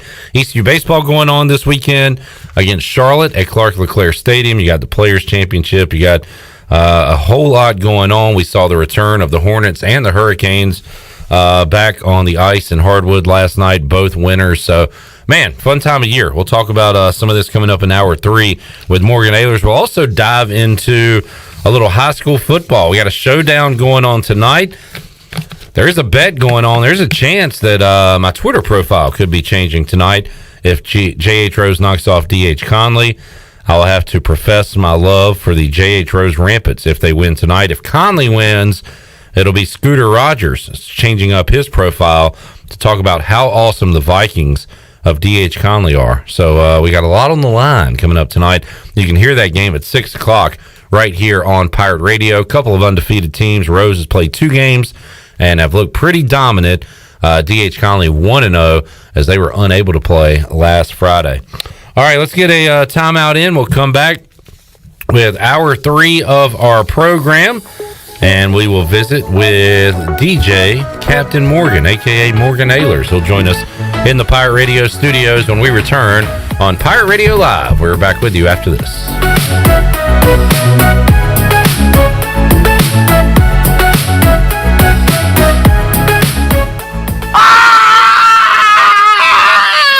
heck was that?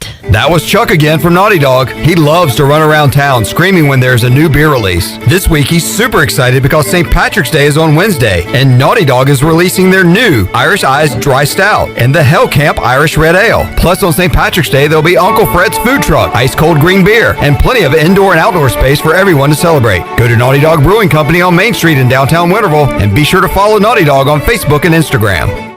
Hey Pirate fans, it's time to get your yard done right with the new John Deere mower from Quality Equipment. Our premium lawn care lineup is what every homeowner needs this spring. A John Deere will change the way you mow with easy-to-use attachments, effortless steering, and intuitive controls. Right now, save up to $700 on X300, X500, and X700 series mowers. Learn more at QualityEquip.com and get quality done right. Offer ends 3/1/21. Some restrictions apply. See dealer for details. The St. Patrick's Day celebration begins this weekend at A.J. McMurphy's. A.J.'s will have live music on Friday and Saturday, a special St. Patrick's Day menu, daily drink specials, and indoor and outdoor areas to spread out and celebrate. Live music on Friday will feature J.P. Guns, and on Saturday, it will be Eli Craig. And as always, no cover. Greenville's favorite place for St. Patrick's Day fun is A.J. McMurphy's. A.J. McMurphy's, Turnberry Square at Bells Fork, and on Facebook, Instagram, and Snapchat.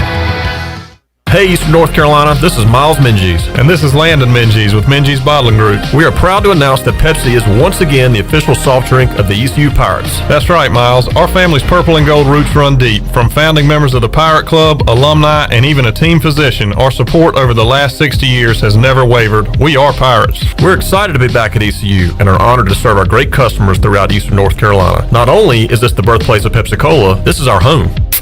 Cheers, Pirate Nation. I like the sound of that. Support local, drink local, stay safe, and drink Pepsi. For the latest from the world of golf, tune in every Saturday morning from 8 to 10 for the Golf Shop Radio Show, presented by GolfKnickers.com, the world's leader in traditional golf apparel. Hosts Mark Greenhalgh and Matt Blanchard talk golf from tee to green and everything in between. If you like golf, you're gonna love Golf Shop Radio. Before you tee up, drop on in. Welcome to the Golf Shop. Great food, great atmosphere, and great service is Ottavola Market Cafe. Ottavola is simply a restaurant that focuses on that, being a great restaurant. There's something for everyone at Ottavola. The menu offers a variety of great choices like pastas, pizzas, sandwiches, soups, salads, and seasonal rotating selections. Lunch or dinner, Ottavola is always the right call. Call ahead and get Ottavola to go, or stop by the bar for a drink with friends. It's simple. Come and eat at Ottavola Market Cafe, Red Banks Road next to Food Lion, and OttavolaMarket.com. Ottavola, Pirates supporting Pirates. Oh, great. It's 30 degrees in here. No one's coming out this late. I'm on firewood. Dad! I'll put hot coals in our socks for bedtime. Mom! I'm from Delcor Heating, Cooling, and Plumbing. Got an email about your heat being out? That was me. I sent it from my phone. I think your socks are on fire. Delcor responds to heating emergencies 24 hours a day. Go to DelcorInc.com or call 252-321-8868. Get a new train system with special financing for 60 months, subject to credit approval. It's hard to stop a train. Offer expires 3/31/21. Every team knows that the two-point play can be a winning move. That's why I'm here. State Farm agent Timothy Sawyer and my team are here to help you go for two by combining your home and auto insurance. It's a great call that saves you time and money. So go for the win and score some savings by combining your home and auto. It's just another way we're here to help life go right. Call me, Timothy Sawyer, at 493-0002 today. This is Pirate Radio, WGHB Farmville, 1250 and 92.7 FM Greenville, WDLX Washington, 930 and 104.1 FM Washington.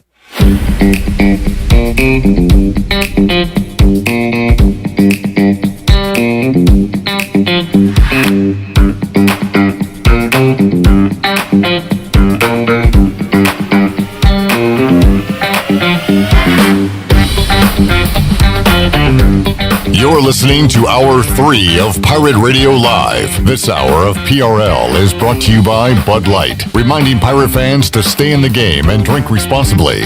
Bud Light, the official beer of the ECU Pirates, and proudly distributed by Carolina Eagle Distributing since 1989. Now, back to the show. Well, welcome back. You've worked hard to start your business and are working even harder to make it successful, and that's why it's important to have a bank in your corner when you need them.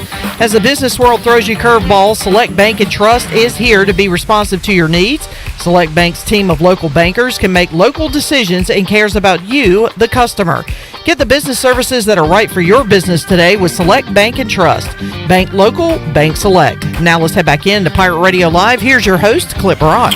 Alrighty, hour 3 of Pirate Radio Live. It is Free Beer Friday, so stay tuned. If we can give this away before Morgan Ahlers cracks into it, we have a full case of beer, Natural Light, to give away later on this hour. Morgan trying to use self-control to keep himself away from it. It's going to the river.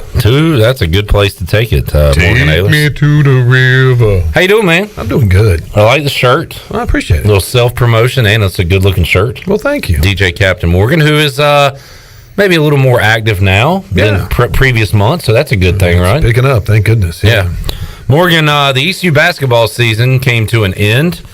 Usually, when you're 8-11, you're just kind of getting into things and still have more games to go. That is not the case this year, as the Pirates lost last night to UCF 72-62. And again, a game they never really felt like they had a shot to win it because they couldn't hit anything from the outside, couldn't hit anything from the inside either. 3 of 16 from 3 last night for ECU. And just couldn't get anything going. And I don't understand, because they do have some good shooters. I think this year was really, and it's been crazy for a lot of teams, obviously Duke going out and some of these other schools going out, but due to COVID. But basketball is really a rhythm game, whether it's shooting the basketball, playing defense, teamwork, the whole 9 yards. But basketball, I think, more than maybe even baseball or football. And when East Carolina gets shut down twice during the season, the last time, was it 24 days they missed? I believe it was 24 days between games. And that's when you're supposed to be playing your best basketball at the end of the season, really getting into a groove and getting your team primed. All the coaches say we want to be playing our best basketball right before the tournament. But when you only have three games before the tournament because you've lost 4 or 5, that's tough to do. And not making any excuses, I think that the players maybe, I'm not going to say they checked out, but I don't think they were as confident as they needed to be going into the tournament the last few games, and I think it really showed. Joe Dooley had this to say after the 10-point loss last night. Shirley, here was Joe Dooley's opening comments. I thought we were awful. I mean, we didn't play well. I thought they played really well, got off to a good start. Hurt us with some, our ball screen. We hadn't given up that many layups off of ball screen defense in a while, and they bothered us early with ball screen. Then the second half, they just punished us inside with post play. Well, it's one thing to hear like a radio guy or a message boarder say they were awful. You'd never want to hear the head coach say they were awful. Joe's not going to sugarcoat it. Yeah. I mean, he's never been that kind of coach since he was here before. Joe's going to pretty much, tell it like it is. He does that in practice. He does it in games. He does it in post games. And, he prides himself on playing really good defense. Offensively, you look at what he did down at Florida Gulf Coast. Those teams could score. They could shoot. They had a lot of confidence. They continued the Dunk City thing that they had going on, and he will get this thing fixed. I think that you always hear, we're bringing 7 new players in next year. They're just, not necessarily. But one thing I will tell you about this coaching staff: if a player leaves, the coaching staff's going to, and they have eligibility left, and they want to continue to play, they're going to find them a place to play. Some staffs won't do that. They say, well, you're on your own, fine, call your AAU coach or high school coach. Some of these guys might... Well, that's part of basketball now, just the reality of it with the portal and everything. Well, the portal, and you got the free year, and I think you're going to hear within the next, probably by the end of school, that they're going to say you're going to get a 1-year automatic transfer. Where you can play right away. You can play right away. Yeah. And I think that's going to be huge. In basketball, it's such a... you can play 1 year, then you can go to the NBA, or you can go here and you can transfer. And this coach, Clip, you're coaching University A, I'm coaching University B. One of your guys is going to go. Well, he's not going to call me directly. He's going to call his AAU coach and say he's not happy, and then his AAU coach is going to talk to his friends. He's basically an agent at that point. Yeah, at that point, that's really what it is. And of course, he wants to keep good relationships with coaches because he wants his players recruited. Because if his players are recruited, then you've got money coming in from the Adidases and the Nikes to fund their program, and Can you do a presentation, Morgan, and put all that on paper on a PowerPoint? What we have over here, we had the A running around the B, and then the 5 coming around the 6, and the 6 coming up the 7. 7's number 1 coming coast to coast trophy. The 1 and 2 and 3 and 4 and 5 and 8 followed by the 6 and the 5. They're all going to come down, and that's really what's on TV. And there's dollar signs everywhere. And there's all over dollar that. signs everywhere. That's right. Morgan, it was 2014-15 when ECU knocked off UCF 3 times in one season, including the conference tournament. Well, right now we're in the midst of a 12-game losing streak to UCF, which is tough to explain. Joe Dooley was asked about that. Here were his comments.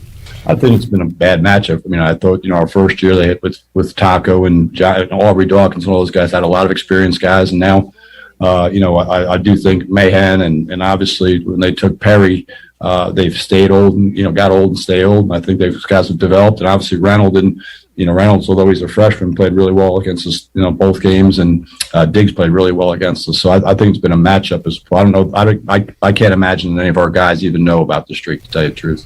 It's interesting. ECU over the years, they pull at least one upset every year. This year it was Houston. They've beaten SMU in the past, Morgan, Memphis. For whatever reason, UCF has had their number over the recent years. They have, but let's go back again to the last COVID interruption. The first one, they come out of that. They play good basketball the first 2 games. Then they upset Houston. They play, I think, SMU, really, really close. Could have won that game. They start playing good basketball again. They get into a rhythm. They're starting to shoot the basketball well from the outside. Then they have to go into shutdown, into lockdown, and they can't practice, and they finally get back. And from there, and the first game back was UCF, when they were off that 24-day layoff. And then they come back, and then they come back and play UCF here. Yeah. It was East Carolina had cut it to 2, I believe it was. Shot clock going down on that game, and then I think the number 2 player, I don't know if it was Diggs or not, he hits a 3-pointer probably 15 feet beyond the 3-point line. 2 seconds to go on the shot clock. He just pulls up and shoots it. Nothing but net. Yeah. We come down, turn it over. They come down, hit a 3. We come down, turn it over. They come down, hit a 3. And all of a sudden, a 2-point game is an 11-point game, and they run away with it. I think it ended up being 15. But those are the kind of things that just seem to snake bite East Carolina, especially this year when some of the players, when they get down like that, you can see it on their faces. They're just not. I'm not saying all of them, but I'm saying there's some players that are out there that just, at that point, they look like they're just going through the motions. Yeah, when something bad happens, what are you going to do? And you got to learn how to win again. Yeah. Morgan, you touched on this. Joe Dooley not going to use it as an excuse, but it certainly was a factor. He was asked how difficult it was to coach during the COVID season. I think that, first of all, we're not frontline responders, so it's not like we're doing anything, overly heroic. But I do think that these guys and young ladies have been unbelievably vigilant. I think they've done an unbelievable job trying to do what they want to do, which is play basketball. And a lot of sacrifice on their part. I'm proud of our guys. I'm sure that every other coach is proud of their young ladies and young men also. And it's been unique for everybody as a society, but I think they deserve a lot of credit for the sacrifices that they've made in order to play the game they love. Shirley, let's hear Jaden Gardner cut 3. That was the coach's perspective of a COVID season. Here's the player's perspective when Jaden Gardner was asked about that. It's tough for everybody. So I'm gonna speak for myself. I mean, I'm a selfless guy. I'm a team first guy. So I'm not gonna jeopardize my teammates or our season by going out. But things happen. So I mean, people catch COVID from the court. So if you catch it from the court, you can't really help it. But it's just a mental thing and a mental aspect. And then sometimes it's draining. It's draining on you. And I feel for all the student athletes. This is just a very draining season. You don't know when you're going to play games. It could get canceled left and right. You could be on pause, not doing anything. Can't play basketball. So I just speak to, like, I understand any student athlete going through stuff, and we just got to be there for them as teammates and brothers. There's Jaden Gardner. You also heard Joe Dooley's thoughts on it. Jaden, wise beyond his years. We need more of him on the court and more people like him in the locker room, Morgan. And I think you're probably going to get some of those. Some of the players they've got coming in, talking to folks around, not necessarily with East Carolina, but around some of the players. I know some of the coaches have played against some of our recruits in high school and that kind of thing. And the 3-4 guys that I have talked to folks with say they're really high caliber players, but even high, both the comment was high caliber people is what it boiled down to. And that's what you need. That's exactly what you need. And Hopefully things will turn around. And you hear Jordan talking about athletes and what kind of crazy year it's been. We're in the middle of a baseball season this year right now that the Pirates are looking pretty good. Finally getting some people in the stands. You're getting ready to call a couple games this weekend. And those guys last year were down in Wilmington when they started getting the calls that I think Columbia wasn't going to be making, because I was going to do that. I had a game or two to do that weekend. Yep. And I was like, okay, well, maybe not. And that was the same time that spring break was on, and the Pirate football team was getting ready to start spring practice that Monday or Tuesday. And they were told that, spring practice is being held, you need to stay home. And then all of a sudden it came, it's just a crazy year and for all athletes and people. We've talked about the time that basketball, baseball, all these athletes put in. It's not just the 4 or 5 months you see them out there playing. It's year round. I mean, football, they came back from the Christmas break, and in mid-January they started their winter conditioning, and they're up at 5:30, 6 o'clock every morning. And they're out there. We're just out there a little while ago. They didn't have practice today, and they're still out there working out. And it's ready to get back to people in the stands, fans in the stands, and cheering and just feeling good about your team, regardless of who it is. And just enjoying sports and life again. Well, we'll be able to enjoy some football pretty soon, Morgan, because the spring game will be able to have people in attendance. Should be. I would think so. You got, 30% capacity for football? Which would be like a normal spring game attendance. Yeah, most of the time, spring game, you have 4,000, 5,000, 6,000. I just think people want to come out and see things. Definitely. I mean, if East Carolina were to come out today and say, Sunday's game, we can have full capacity. I promise you Sunday you'd have 4,000 people out there. What if you said we're having an open practice at Dowdy Ficklin on Sunday? How many people would go out there for a couple hours just to spend the day? I bet you'd have 10,000 people. I know, yeah. I mean, seriously, people want to go do things, and they're tired of being told you can't and tired of being told what to do. And look, it's even you were there. Were you there last week? Have you been to a baseball game since they had a crowd back? Have you done a game? Yes, I think I did Friday, didn't I? I don't know. I'm asking you. I don't know. I think I did. Oh yeah, that's why you weren't here. Yeah, I did Friday. Okay, yeah. So you saw it. I can't remember what I had for breakfast this morning. Maybe you're the wrong person to ask. Eric Ward. I'll ask him if you. Yes. But anyway, even though it's not full, Morgan, that the megaphones, the jungle folks, the crowd, like it's still made for an atmosphere, and it's not normal, but it felt good to finally have that. Well, if you can have 1,000 people in the stands, there have been games in the past that's all you got. Yeah. Before East Carolina was really rolling again with Cliff Godwin, and the fans they're into it. Yeah. And like I said, people just want to go out and enjoy it again, and I also think this is going to give sports fans a new perspective on the game, regardless of the game if you're a lacrosse fan. But to go out and watch it in person, if you're a wrestling fan, to go watch it in the arena. You know what, Morgan? I realized that firsthand when I did that basketball game, fill it in for you. It was the first basketball. It's the first time I've been to a live event, a basketball game, in over a year. And I forgot how much I missed it. And even then, when Tremont Robinson-White had a dunk, it got loud. There weren't a ton of people there, but you get that kind of chills moment where you're there, right there in it. And I realized it for myself doing that. And you're right. People are going to, if they haven't already, realize how much they miss those being there at those live events. And appreciate it and stop, a lot of times in today's society, I think, people have a tendency to get on their phone and badmouth somebody. They get on their phone and they tweet or on Facebook and they want to bash people and bash their team and bash their running back or whatever because he fumbled the ball or whatever. Get out and enjoy it. I know you can be a fan and not be so critical of the team and life and it's just the society we live in today. And I wish we all get away with that. We just want to be loved. I just want to love somebody. You need a hug, Morgan? Can I get a hug? I want a hug. Morgan Ahlers. Like Donkey from Shit. I just want a hug. Let's take a time out. We'll give Morgan a hug. I want a hug. I want a beer. Shirley, you want to do it right now? Hold on. This is the 23 pack. No, this is the 22 pack. It might be 21 by the time we go to break here. Let's open it up, Shirley Rhodes. Booty, booty, booty, booty, booty everywhere. Booty, booty, booty, booty, booty everywhere. Free Beer Friday, brought to you by Natural Light. That is up for grabs right now. We got a case of Natural Light. It's a 20-pack. At least a 19-pack. In the vintage cans, Morgan Ahlers. I got a cool look. See, I need those. Natural Light t-shirt, a hat, and a large pizza from Domino's. And you can be a winner right now if you are caller number 12. Caller number 12, 317-1250. You can be a winner. And we'll be back with you with more Pirate Radio Live after this.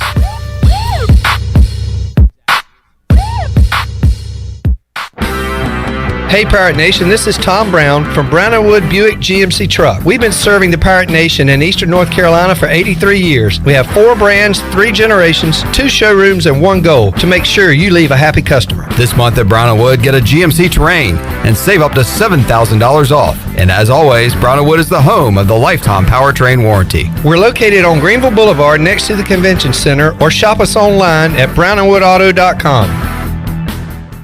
Here with Mike Mullis from Fixed NC. And Mike, you were telling me the other day, people ask you all the time, I didn't know you did that. What does that mean? You know, anything that involves property damage repair, call us first. If it's your crawl space, you've got interior humidity issues, a water loss, your ice maker line breaks, obviously fire and smoke, everybody knows we do those, but anything that involves interior or exterior property damage, we're your repair experts. Mike, how can everybody get in touch with you? 252-999-0001 or fixednc.com.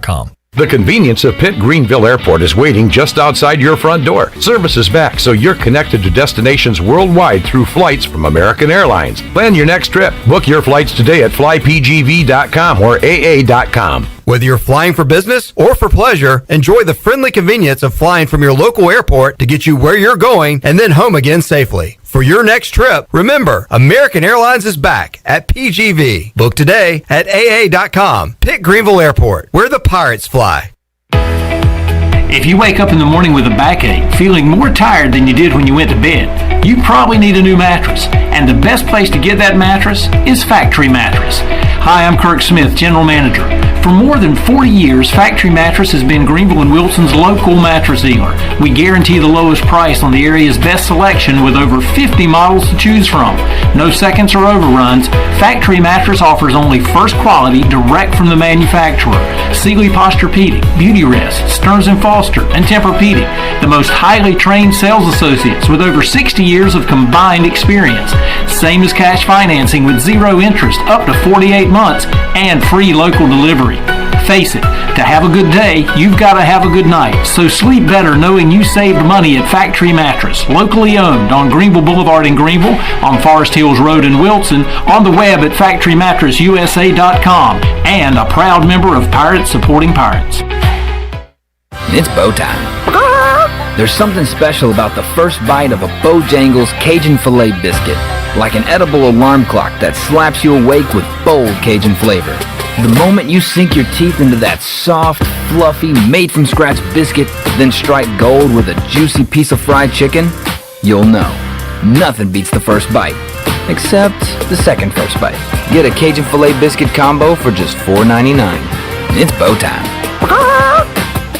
With rates being historically low, now is the best time to buy or refinance your home. This is Talbot Green with Angel Oak Home Loans. Now is the time to take advantage of the opportunity to buy more home or refinance your current mortgage. The combination of our local team's experience and Angel Oak's wide offerings of products from standard conventional, government, and portfolio loans has something for most financial situations. For more information, call Talbot Green, Joanne Weir, or Wanda Hager at 751-2060. NMLS 1719250 and 685-842. Equal housing lender. Join the staff at CPW's in Greenville for a classic road trip down Highway 61 as they feature excerpts from their classic Blues Highway food and drink menu. Come celebrate Blues Brothers Night every Thursday with bar specials. Open for lunch with new lunch specials and everyday features including pizza, salad, and quesadillas. Also offering drop-off catering for work and school events. CPW's, Stanton Square across from the hospital in Greenville. This is Coach Blake Carroll, defense coordinator for East Carolina football, and you're listening to Pirate Radio, the voice of the Pirate Nation.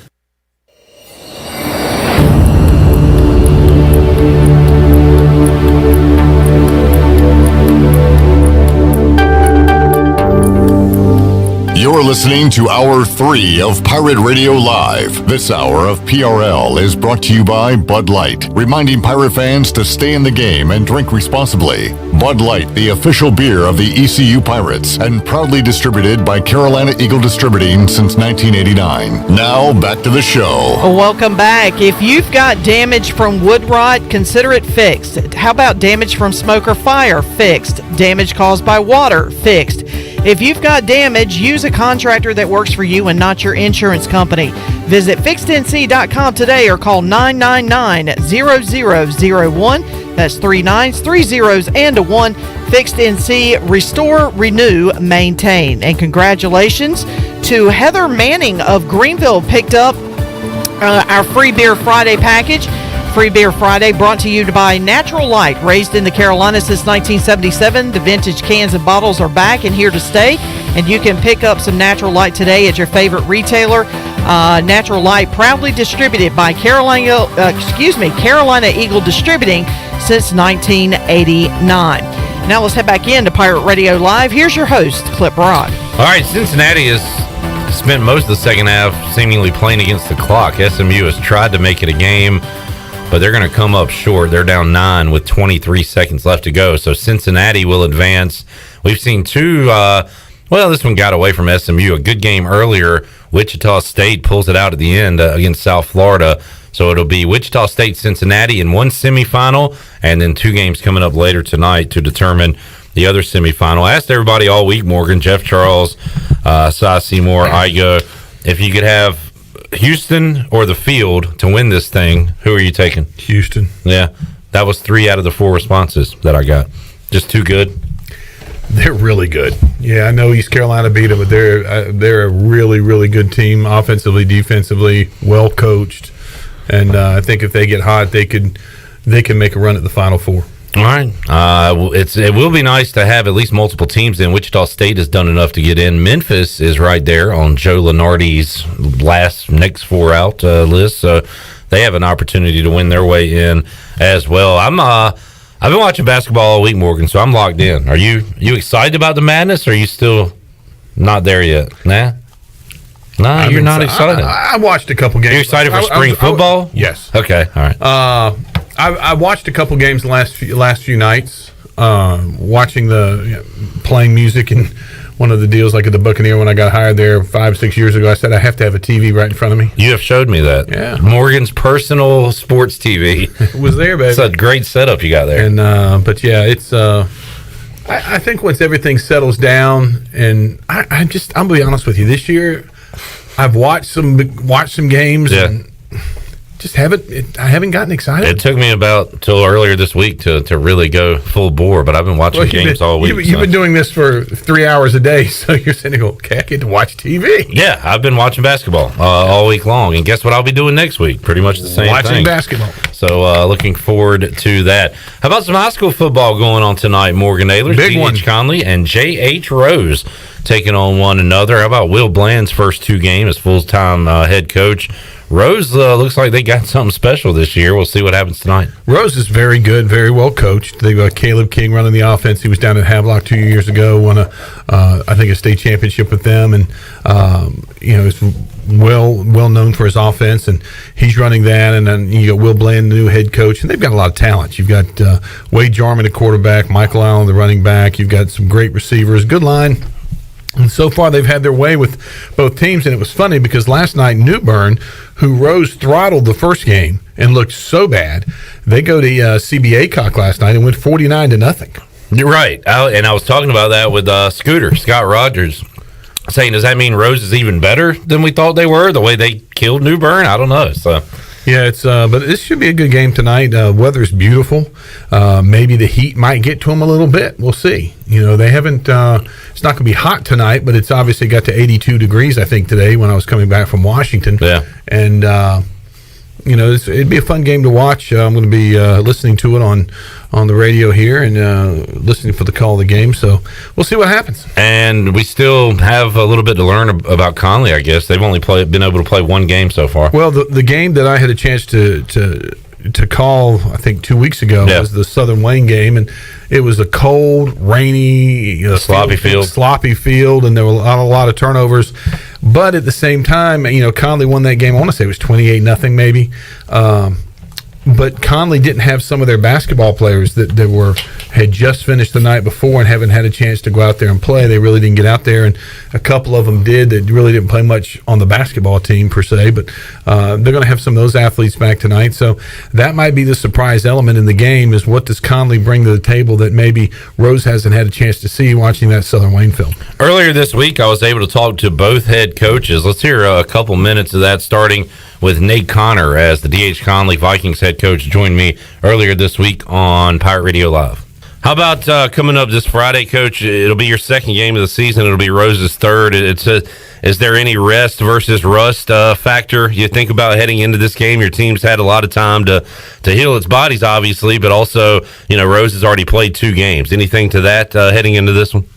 Yeah, I don't look too much into that. I think we're excited to play, and we're excited, obviously, to be playing our big rival. This is always a special game that everybody looks towards and is excited about. Rose has got a really good football team, and, we got to scrimmage and we got to play a game, and then we had a week off. I think we just got to look at it as a bye week in a lot of ways. I think our boys handled it really well.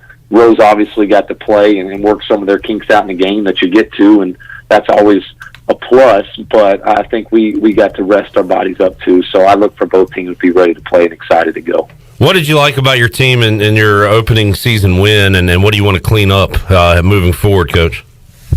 I thought our adaptability, again, playing in a tough environment of field conditions and wet weather, that's going to be this springtime. It looks like we're going to have some beautiful weather this Friday, so we shouldn't have to worry about that. But I was just proud of the way they came out and got a first win. It's been a long process, and anytime we can get a conference win, it's big for us. Thought we played really well on our defensive front. Forced a lot of turnovers, gave us a lot of opportunities. I thought we ran the ball well on offense at times.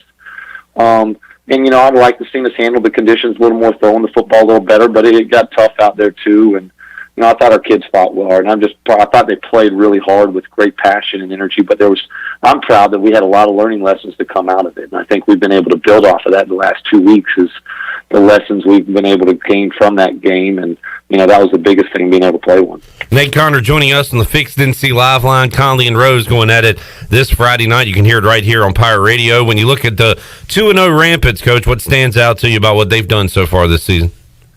They're playing really well. They have a lot of confidence. They've got a good football team. They're playing really well on offense. Coach is doing a great job of mixing things up. They play with a great tempo. They got some dynamic players. Their quarterback's a returning player and does a really nice job. I've been very impressed with him on film. And the control and command he's had with everything. He's a really good high school football player, and I think he's going to bring it on Friday night. They've got some special receivers. They got one big one that you obviously see and who's a good player, but they've got 4 other guys that do a nice job, and then they have a very dynamic running back. But I think what really their most impressive probably position group to me is their offensive line. I think they do a really good job, and they have some good size, and they have a really good group. And then they fly around on defense. They're gonna bring some pressure. They're gonna play a lot of man coverage, change some things up, and they got a good complete team. Nate Connor joining us, and Coach, you mentioned the stretch you have coming up. How does that change things as far as what you do at practice, just as far as how you change your practice schedule with all these games coming up in a short amount of time? Yeah, there's got to be a lot of mental stuff. We got to make sure we're sharp mentally, and we got to trust in our fundamentals that we've instilled over these last, all these months we've been working with these guys to get ready for this point. We got to make sure we're ready to go. So we can line up sound, we can execute our assignments within our scheme the right way against all the different looks, and then we got to be smart with our bodies. It's that fine line. You want to be sharp, you want to continue to develop and get better. You got to pop the pads to make sure you're ready, but you also got to take care of the bodies and make sure the legs are fresh coming for that next game. That's why we train so hard for so long too, to prepare yourself for whatever situation presents itself. And Nate, I'd asked this question to a lot of you guys who are involved in sports right now. When you're at practice, when you're at the game last Friday night, does it feel normal at all? Do you sometimes catch yourself not realizing that you're playing football in March, or is that always in the back of your mind?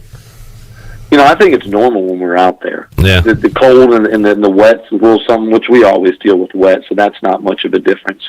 I think it's pretty normal when it comes to that. I think what's weird is when you go home on a Saturday after you've done stuff and you got baseball, college baseball, and the Pirates are playing baseball right now, and you got hockey and all that stuff, and there's no other football on. It's just us. That's when it's kind of strange. But everything else when we're playing, it don't matter. Happy for Nate Connor, Will Bland, all these players, Morgan, that they are, as weird as it is, able to get a season in. You know? Yeah, I mean, and you think about it, once they're done, when they finish up mid-April, I think it is, then they only have like 2.5 months off, and then they start again. I asked him about that and how, because he's had to plan ahead. He's thinking about this week and this season, but he's making off-season plans to get ready for August. And, when you're playing in the regular time frame of football, there's some games that you might get in there and you might have a 2-touchdown lead late, midway through the fourth quarter. You're still running your starters. Now, does this change that thought process if you're late in the season and you're going to have a playoff run, but you're okay, but man, next year we got a chance to be pretty good? Do you pull your starters up too? Just to worry about injuries, right? Because you got no time to recover. No heal, if something major happens to them. Yeah. So just another factor added into all this. All right, we heard the Conley side. Let's hear part of my conversation with Will Bland from earlier this week, the J.H. Rose head coach. Off to a great start out at J.H. Rose. They are 2-0. We know about Michael Allen, Kevin Hamilton. Who are some other guys so far through 2 games that have impressed you, that have played well for the Rampants? Well, I would say our defense as a whole, being able to limit, especially New Orleans, to only 7 points, and then be able to play a very, very good fight team and hold them on 21 points. So our defense, we got linebacker JJ and Clay Vaughn back there. Our secondary with Eddie and Anthony have been pretty great. Kevin Hamilton also plays back there at the Rampant, who's been a phenomenal athlete with the first 2 games. So being able to put pressure on the quarterback is what's one of the things we want to do, try to get pressure on them guys, because, he's still a high school quarterback, so you got to be able to think quick, and so we can get pressure on that guy, then he can make some mistakes. So our defense as a whole has been very impressive, and that's one of the big issues that we wanted to correct when the season started. Well, as you know, over the years, Conley and Rose have played in some shootouts, and there might be a lot of points put up on Friday, but I'll say from a Conley side and from a Rose side, the defenses have certainly improved over the last 2 to 3 to 4 years. And would you agree with that? That, look, these 55 to 49 games are fun, but you want to see a little defense in those games, right? Right, because, like they said, defense win championships. So you can score all the points you want to, but if you can't stop nobody, then somebody's going to score more points than you eventually. So, like I said, that was one of our big things we wanted to do, improve our defense. And I know Nate over there probably wanted to improve their defense also. So this has been a big plus for both our programs, that our defense are playing pretty good right now. D.H. Conley's only been able to get 1 game in. You already are 2-0 over there at J.H. Rose, so you've only had a chance to see them in action 1 time. Coach, what do you know about the Vikings? What do you think they do well? Nate's a great signal caller. So we got to be prepared to match his wits, because he does a great job on the offensive side of the ball, being able to adjust to what we're throwing at him and stuff. They got the Atkinson kid. He's a great athlete. He runs routes well, does a great job when he gets the ball in hand. And then the running back has been, for the first game, was pretty good. But, the first game they played was in a rain-soaked field. So, a little bit of that success could be hidden away due to it was wet and stuff. But, we probably can play on the dry field this week, so we got to anticipate a lot more speed than we saw in the film. Well, I'll ask you the same thing I asked Coach Connor, and that is, at any point when you're at practice, when you're in the game, does it almost feel normal? You kind of forget you're playing football in March, or does it always feel kind of awkward and eerie that you're playing football this time of year? How about that aspect of it? I think it's kind of different because, like, when, especially my first 2 games, like, hey, this is March right now, but as the game goes on, you forget all about that stuff, and it's just like, it's just football. I mean, like, we've been doing it for so long. We got 48 minutes to complete a game, which take about 2 hours in real time. So none of that even matters. I don't think the kids even pay attention to that. Once we start, it's all football. They've been doing it for a long time, so just a normal month for us. And I imagine, Coach, that the kids have been so rearing to go to get back on the football field. You've probably had some good practices, some good lead-ups to this season, and some good game week practices because the guys are just excited to be back out there, I would imagine. Hey, they come out there ready to play ready to practice every day. You know, as the season goes on, you know, Monday practice is probably the hardest one because you got to get the kids back into the routine after being off on Sunday. But then as you get through Monday, Tuesday, ramp up a little bit. Wednesday, they still go, and then on Thursday, just fine-tuning stuff for the Friday night game. Talking to Will Bland, the head football coach out at J.H. Rose. Coach, what's it going to take to get a victory on Friday night for your J.H. Rose team? Well, you know, we just got to, like I said before, we got to minimize the turnovers. Minimize the turnover, and then on defense, we got to create turnovers, and then have our three-headed monster that we had with Alan and Kevin help us out, get us some good situations on offense so we can score, and then on defense, just playing on that side of the ball, disrupting that quarterback and that receiver connection, and then if we can do that, and then we're at home playing in front of our fans, then I think we'll come out victorious. Will Bland, head football coach at J.H. Rose, also Nate Connor. They both joined me earlier this week, and little pregame action here as we get you ready for the 6 o'clock kickoff between the Vikings and the Rampants. Always a good one, Morgan, and a lot of talent going to be on the field this year in this year's edition. There was some really good games over the years. When I first started calling play-by-play, actually was doing the Rose games for many, many years. And when was that? It was when the Andre Brown years. So mid 2000s, whatever, when they went on that run. It was Andre Brown was playing for Rose, and a young man played at Northeastern, which played at Carolina. I cannot.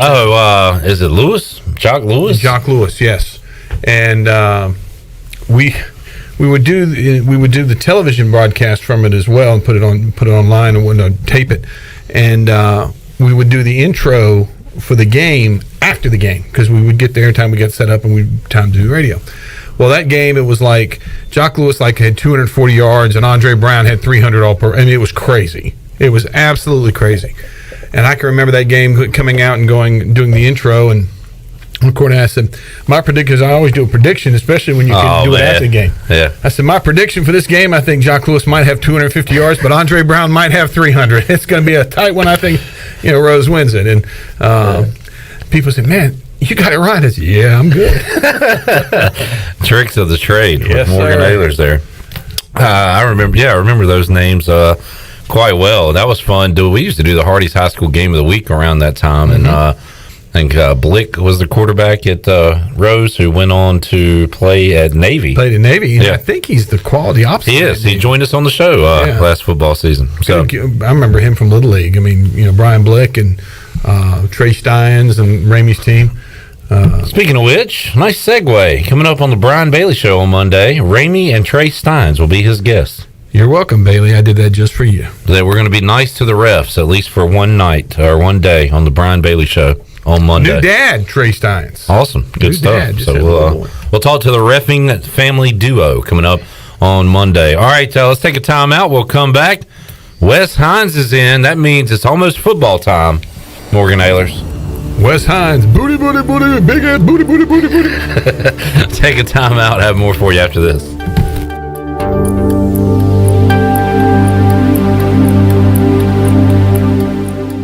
You've worked hard to start your business and are working even harder to make it successful. That's when it's most important to have a community bank and a local banker in your corner. This is Eric Clark from Select Bank and Trust. Our team of local bankers care about you, our customer, and the communities in which we all live and serve together. As the business and economic conditions of 2020 threw you many curveballs, our team at Select Bank and Trust remains steadfast in being responsive to your ever-changing needs. In 2021, choose Select Bank and Trust. Bank local, bank select, member FDIC.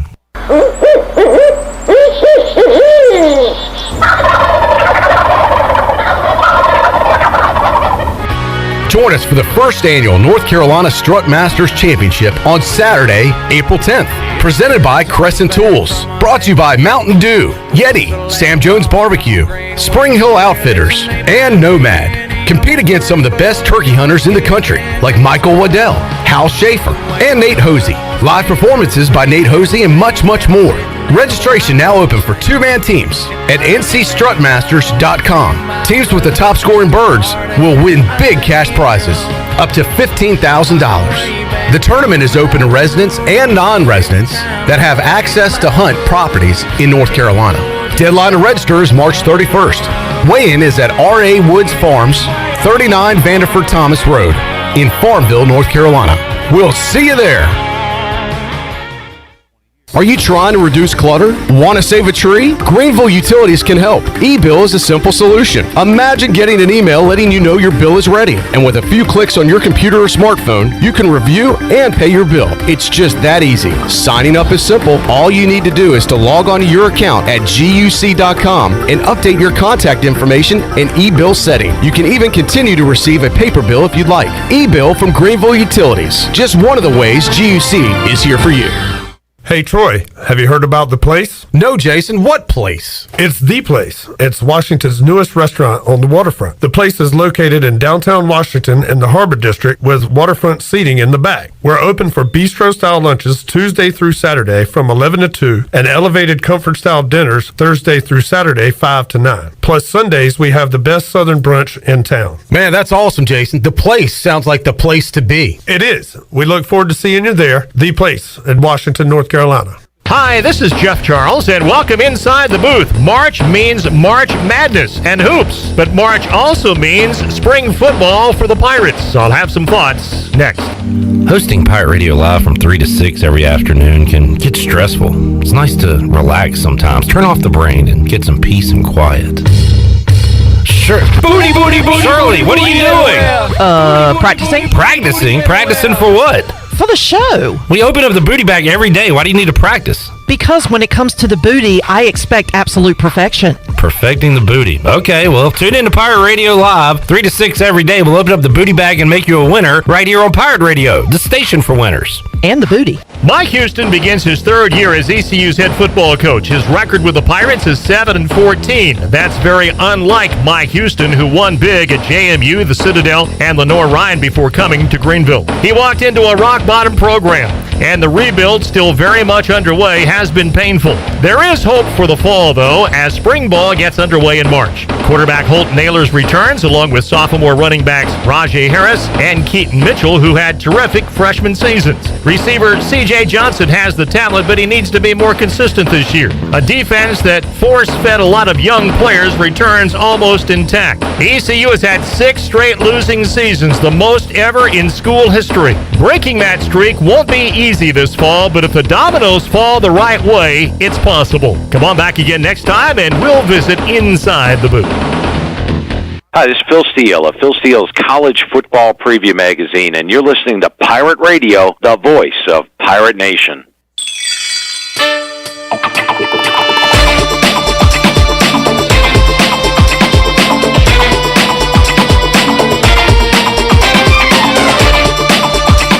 You're listening to Hour 3 of Pirate Radio Live. This hour of PRL is brought to you by Bud Light, reminding Pirate fans to stay in the game and drink responsibly.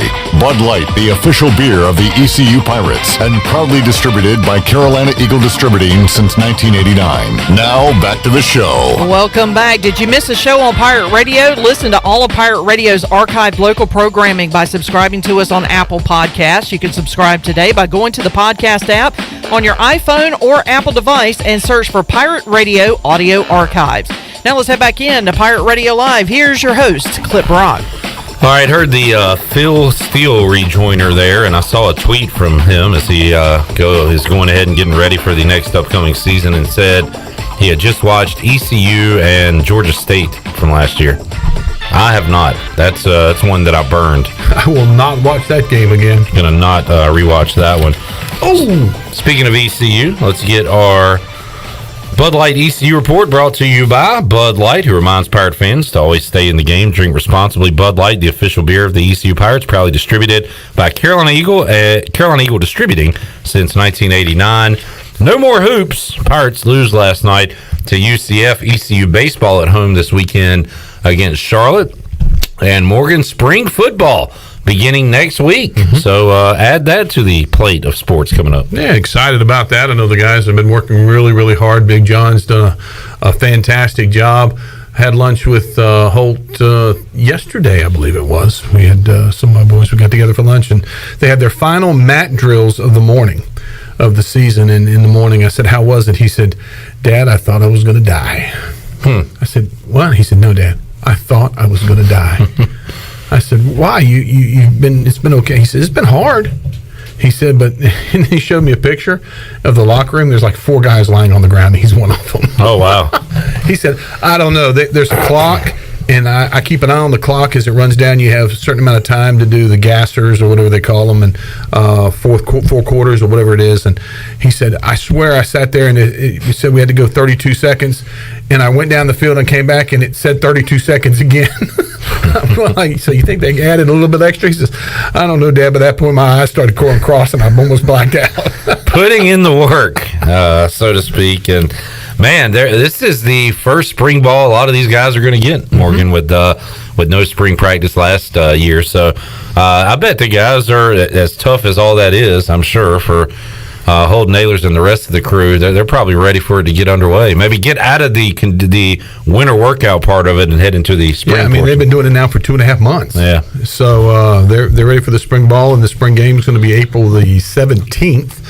And hopefully they'll be releasing some information on that. Hopefully fans can go in the stands and watch some Pirate football. That would be nice. There is the Bud Light ECU report with football and baseball now going to be on the docket for us coming up next week, and looking forward to talking some spring football and covering that. And there's always spring darlings every year. Who's going to emerge this year that maybe we did not know about in the past? I love the big, tall receivers, Morgan. For years, I thought Terrell Green was really going to be a guy that was going to be an impact player. Always good in the spring, just never really translated to the fall. Now my guy is Andre Pegues because he's got that big body. He's got a big body, yeah. I just hope he can, maybe translate to the fall. But we always have those guys that kind of step up and make a name for themselves in the spring. Yeah. Keaton Mitchell made a name for himself last offseason, right? He really Leading did. up to the season. Leading up to the season. And one of the guys, and unfortunately for him, there was an off-the-field incident, Ryan Jones, the transfer from Oklahoma. And he is not with the team right now. But from what everybody says over there, when he's out there, he's that high-level caliber athlete that you would expect to play it in Oklahoma or that kind of thing. And hopefully they'll get his situation squared away by the end of the spring, and he'll be out there and we get a chance to see what he can do. Well, either with him out there or not, that is a position to watch this offseason for sure, because you've got so many options there. What cream will rise to the top there in the tight end room? Usually tight ends, what kind of jerseys they want? 80, 70s, 80s? They don't have enough numbers. They're like 77.3. So we could have like a 62 out there, tight end running around. And a half. And a half. Tight end, certainly a position to watch. I'm very young man from Kinston that came in from Temple. Charming. He's he's got the tight end look. I mean, so it's going to be very interesting.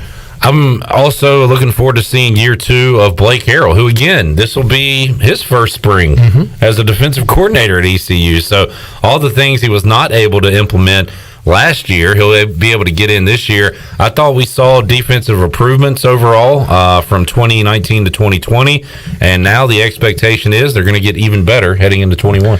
I think they will. I think defensively they will. They get settled in a little bit. Spring is so big when it comes to it from an offensive standpoint, you put things in a gradual way. With football, on the defensive side of the ball, you have your scheme and your philosophy that you put in. If you're going to run a 3-4 or 4-3, depending on what it is, you know your guys know what your base scheme is going to be. Now you might tweak it and you might blitz from one side and stunt and do those kind of things. But putting it in last year and coming in and saying, okay, here it is, August 1st, we're getting ready to play at the end of the month, which wasn't the end of it was a month and a half, but so you had a little bit more time. But I think he'll be able to tweak a lot of things this year, and really these guys will be settling in on the second year of his regime. Looking forward to talking some spring football for the next few weeks. We'll be doing that right here on Pirate Radio Live.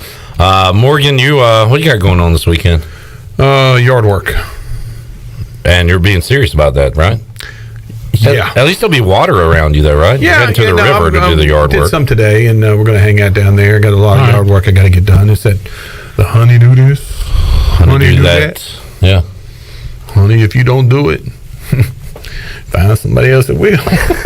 There will be a cold natural light though while you're doing your yard work, so that's good. I will have an admission to make. I'm more of an ultra guy. Okay. Yeah. I'm not a freaky beer drinker. I call it. I like me, I guess. No, I mean, do you like I like craft IPAs. beers? Yeah. See, I don't, and I'm not a wine drinker. I'm not a big wine guy. Sandra likes wine, and there's one every once. Let me taste it, and I taste like a glass of red wine, and the first thing I think of is, why did you do that? It's just like sour and bitter. They say it's an acquired taste. Yeah. I will never acquire it. Much like an IPA, like if you don't like it, I like the taste. Yeah, of it. I don't. I mean, I'm not. I'm a wimp. I drink Michelob Ultras. That's what I drink.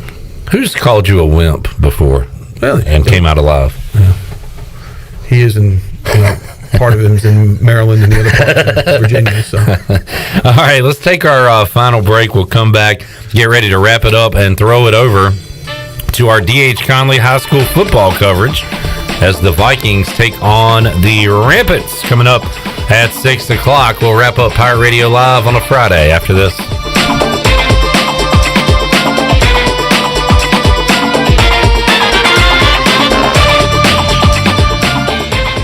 In studio today with Dr. Shondell Jones from Kinetic Physical Therapy. Dr. Jones, you guys can help people with any aches or pains. Yep, we sure can. As it's getting warmer, we know more people are outside wanting to be more active, and we know spring sports are in play as well. And so if you've got a knee or ankle injury, whether it's just a strain or a sprain, we've got specialists there to treat the weekend warrior and the athlete. For more information, visit us online at kptonline.com or call us at 364-2806. At Tiebreakers, we pride ourselves on serving big, juicy wings. I'm talking big and juicy. Our chickens are the same ones that kick sand in the other chickens' faces. If our chickens played football, they'd be linebackers. The competition's chickens, they'd be skinny little kickers. Trade those kickers in for linebackers. Tiebreakers is open every day at 11 a.m. Follow Tiebreakers on Facebook and Instagram for daily updates. This is Martin Truex Jr., and as a NASCAR Cup Series champion, I love one-stop shopping. When I need fresh tires or fuel during a race, my pit crew takes care of everything. Off the track, I have an Auto Owners independent agent. They handle all my insurance in one place: car, home, life, and business. Get your own pit crew and find a local agency with Auto Owners Insurance. This is Jeff Gibson with Town Insurance in Greenville. Call me today at 756-8300. Go Pirates! For the latest from the world of golf, tune in every Saturday morning from 8 to 10 for the Golf Shop Radio Show, presented by GolfKnickers.com, the world's leader in traditional golf apparel. Hosts Mark Greenhalgh and Nat Blanchard talk golf from tee to green and everything in between. If you like golf, you're going to love Golf Shop Radio. Before you tee up, drop on in. Welcome to the Golf Shop. This tax season, get more in return during Bostic Sugg Furniture's Tax Mania. Update your home for less with savings of 15% off throughout the store. Living room, dining room, and bedroom furniture at savings of 15% off. Save up to 70% off clearance items or get 48 months special financing. Now's the time to get a better night's sleep on a Scott Living or Restonic mattress and enjoy 48 months special financing. Your tax dollars go farther during Tax Mania, now at Bostic Sugg Furniture. They say nothing in life is free. Well, we're here to tell you they're wrong. Because when you switch to US Cellular, you can get the Samsung Galaxy S21 5G for free with no hidden requirements. That's right, the Samsung Galaxy S21 5G has launched and you can get it for free with no hidden requirements. US Cellular. Terms and conditions apply. See store or uscellular.com for details. Does the idea of going to your local U.S. Cellular store make you feel a bit uncomfortable? Tired of the hassle of waiting and wearing a mask? Let Toby Williams and his outside sales team take away that worry. They will come right to your home or office and drop your phone off on the porch or at the front desk for you. Saving you time and worry is what the team at Cellular Warehouse is all about. Call Toby today at 252-799-7051 and let them help you with all of your wireless needs. Cellular Warehouse, your local U.S. Cellular authorized agent. Find yourself working from home or at least spending more time there? Want some remodeling for your house or a fresh look? How about a new deck or screened-in porch to add livable space outside? Don't know who to call? Well, you do now. Call the professionals at R&R Remodeling. They've been serving the local community for 15 years. Ronnie and his crew can help you today. Call for a free quote, 252-286-4119, or visit R&R Remodeling on Facebook. R&R Remodeling, construction you can count on. This is East Carolina assistant basketball coach Steve Rockford, and you're listening to Pirate Radio, the voice of the Pirate Nation.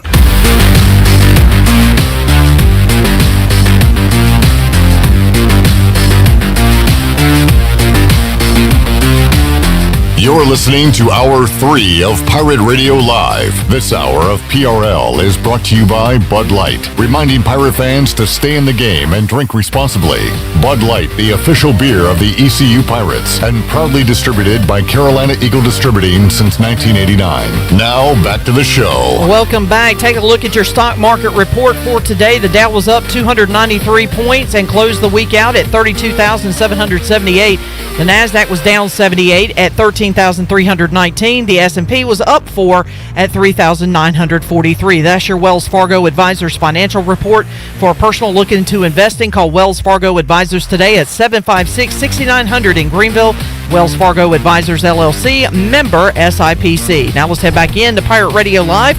Here's your host, Clip Rock. All righty. More NCAA tournament action coming up tonight. Right now, a couple games going on in the MAC. Ohio leads Toledo 40-27. And in the MAC, return of the MAC, Iona leads Niagara 22-16. Who's the head coach at Iona, Morgan? Ooh, I know. He is a championship winning coach, although they removed the banner, didn't they? How about Rick Pitino? Is he at Iona? He is at Iona. I think it's his first year back coaching college basketball. Not Richard, but Rick. Richard is at Minnesota. Yeah.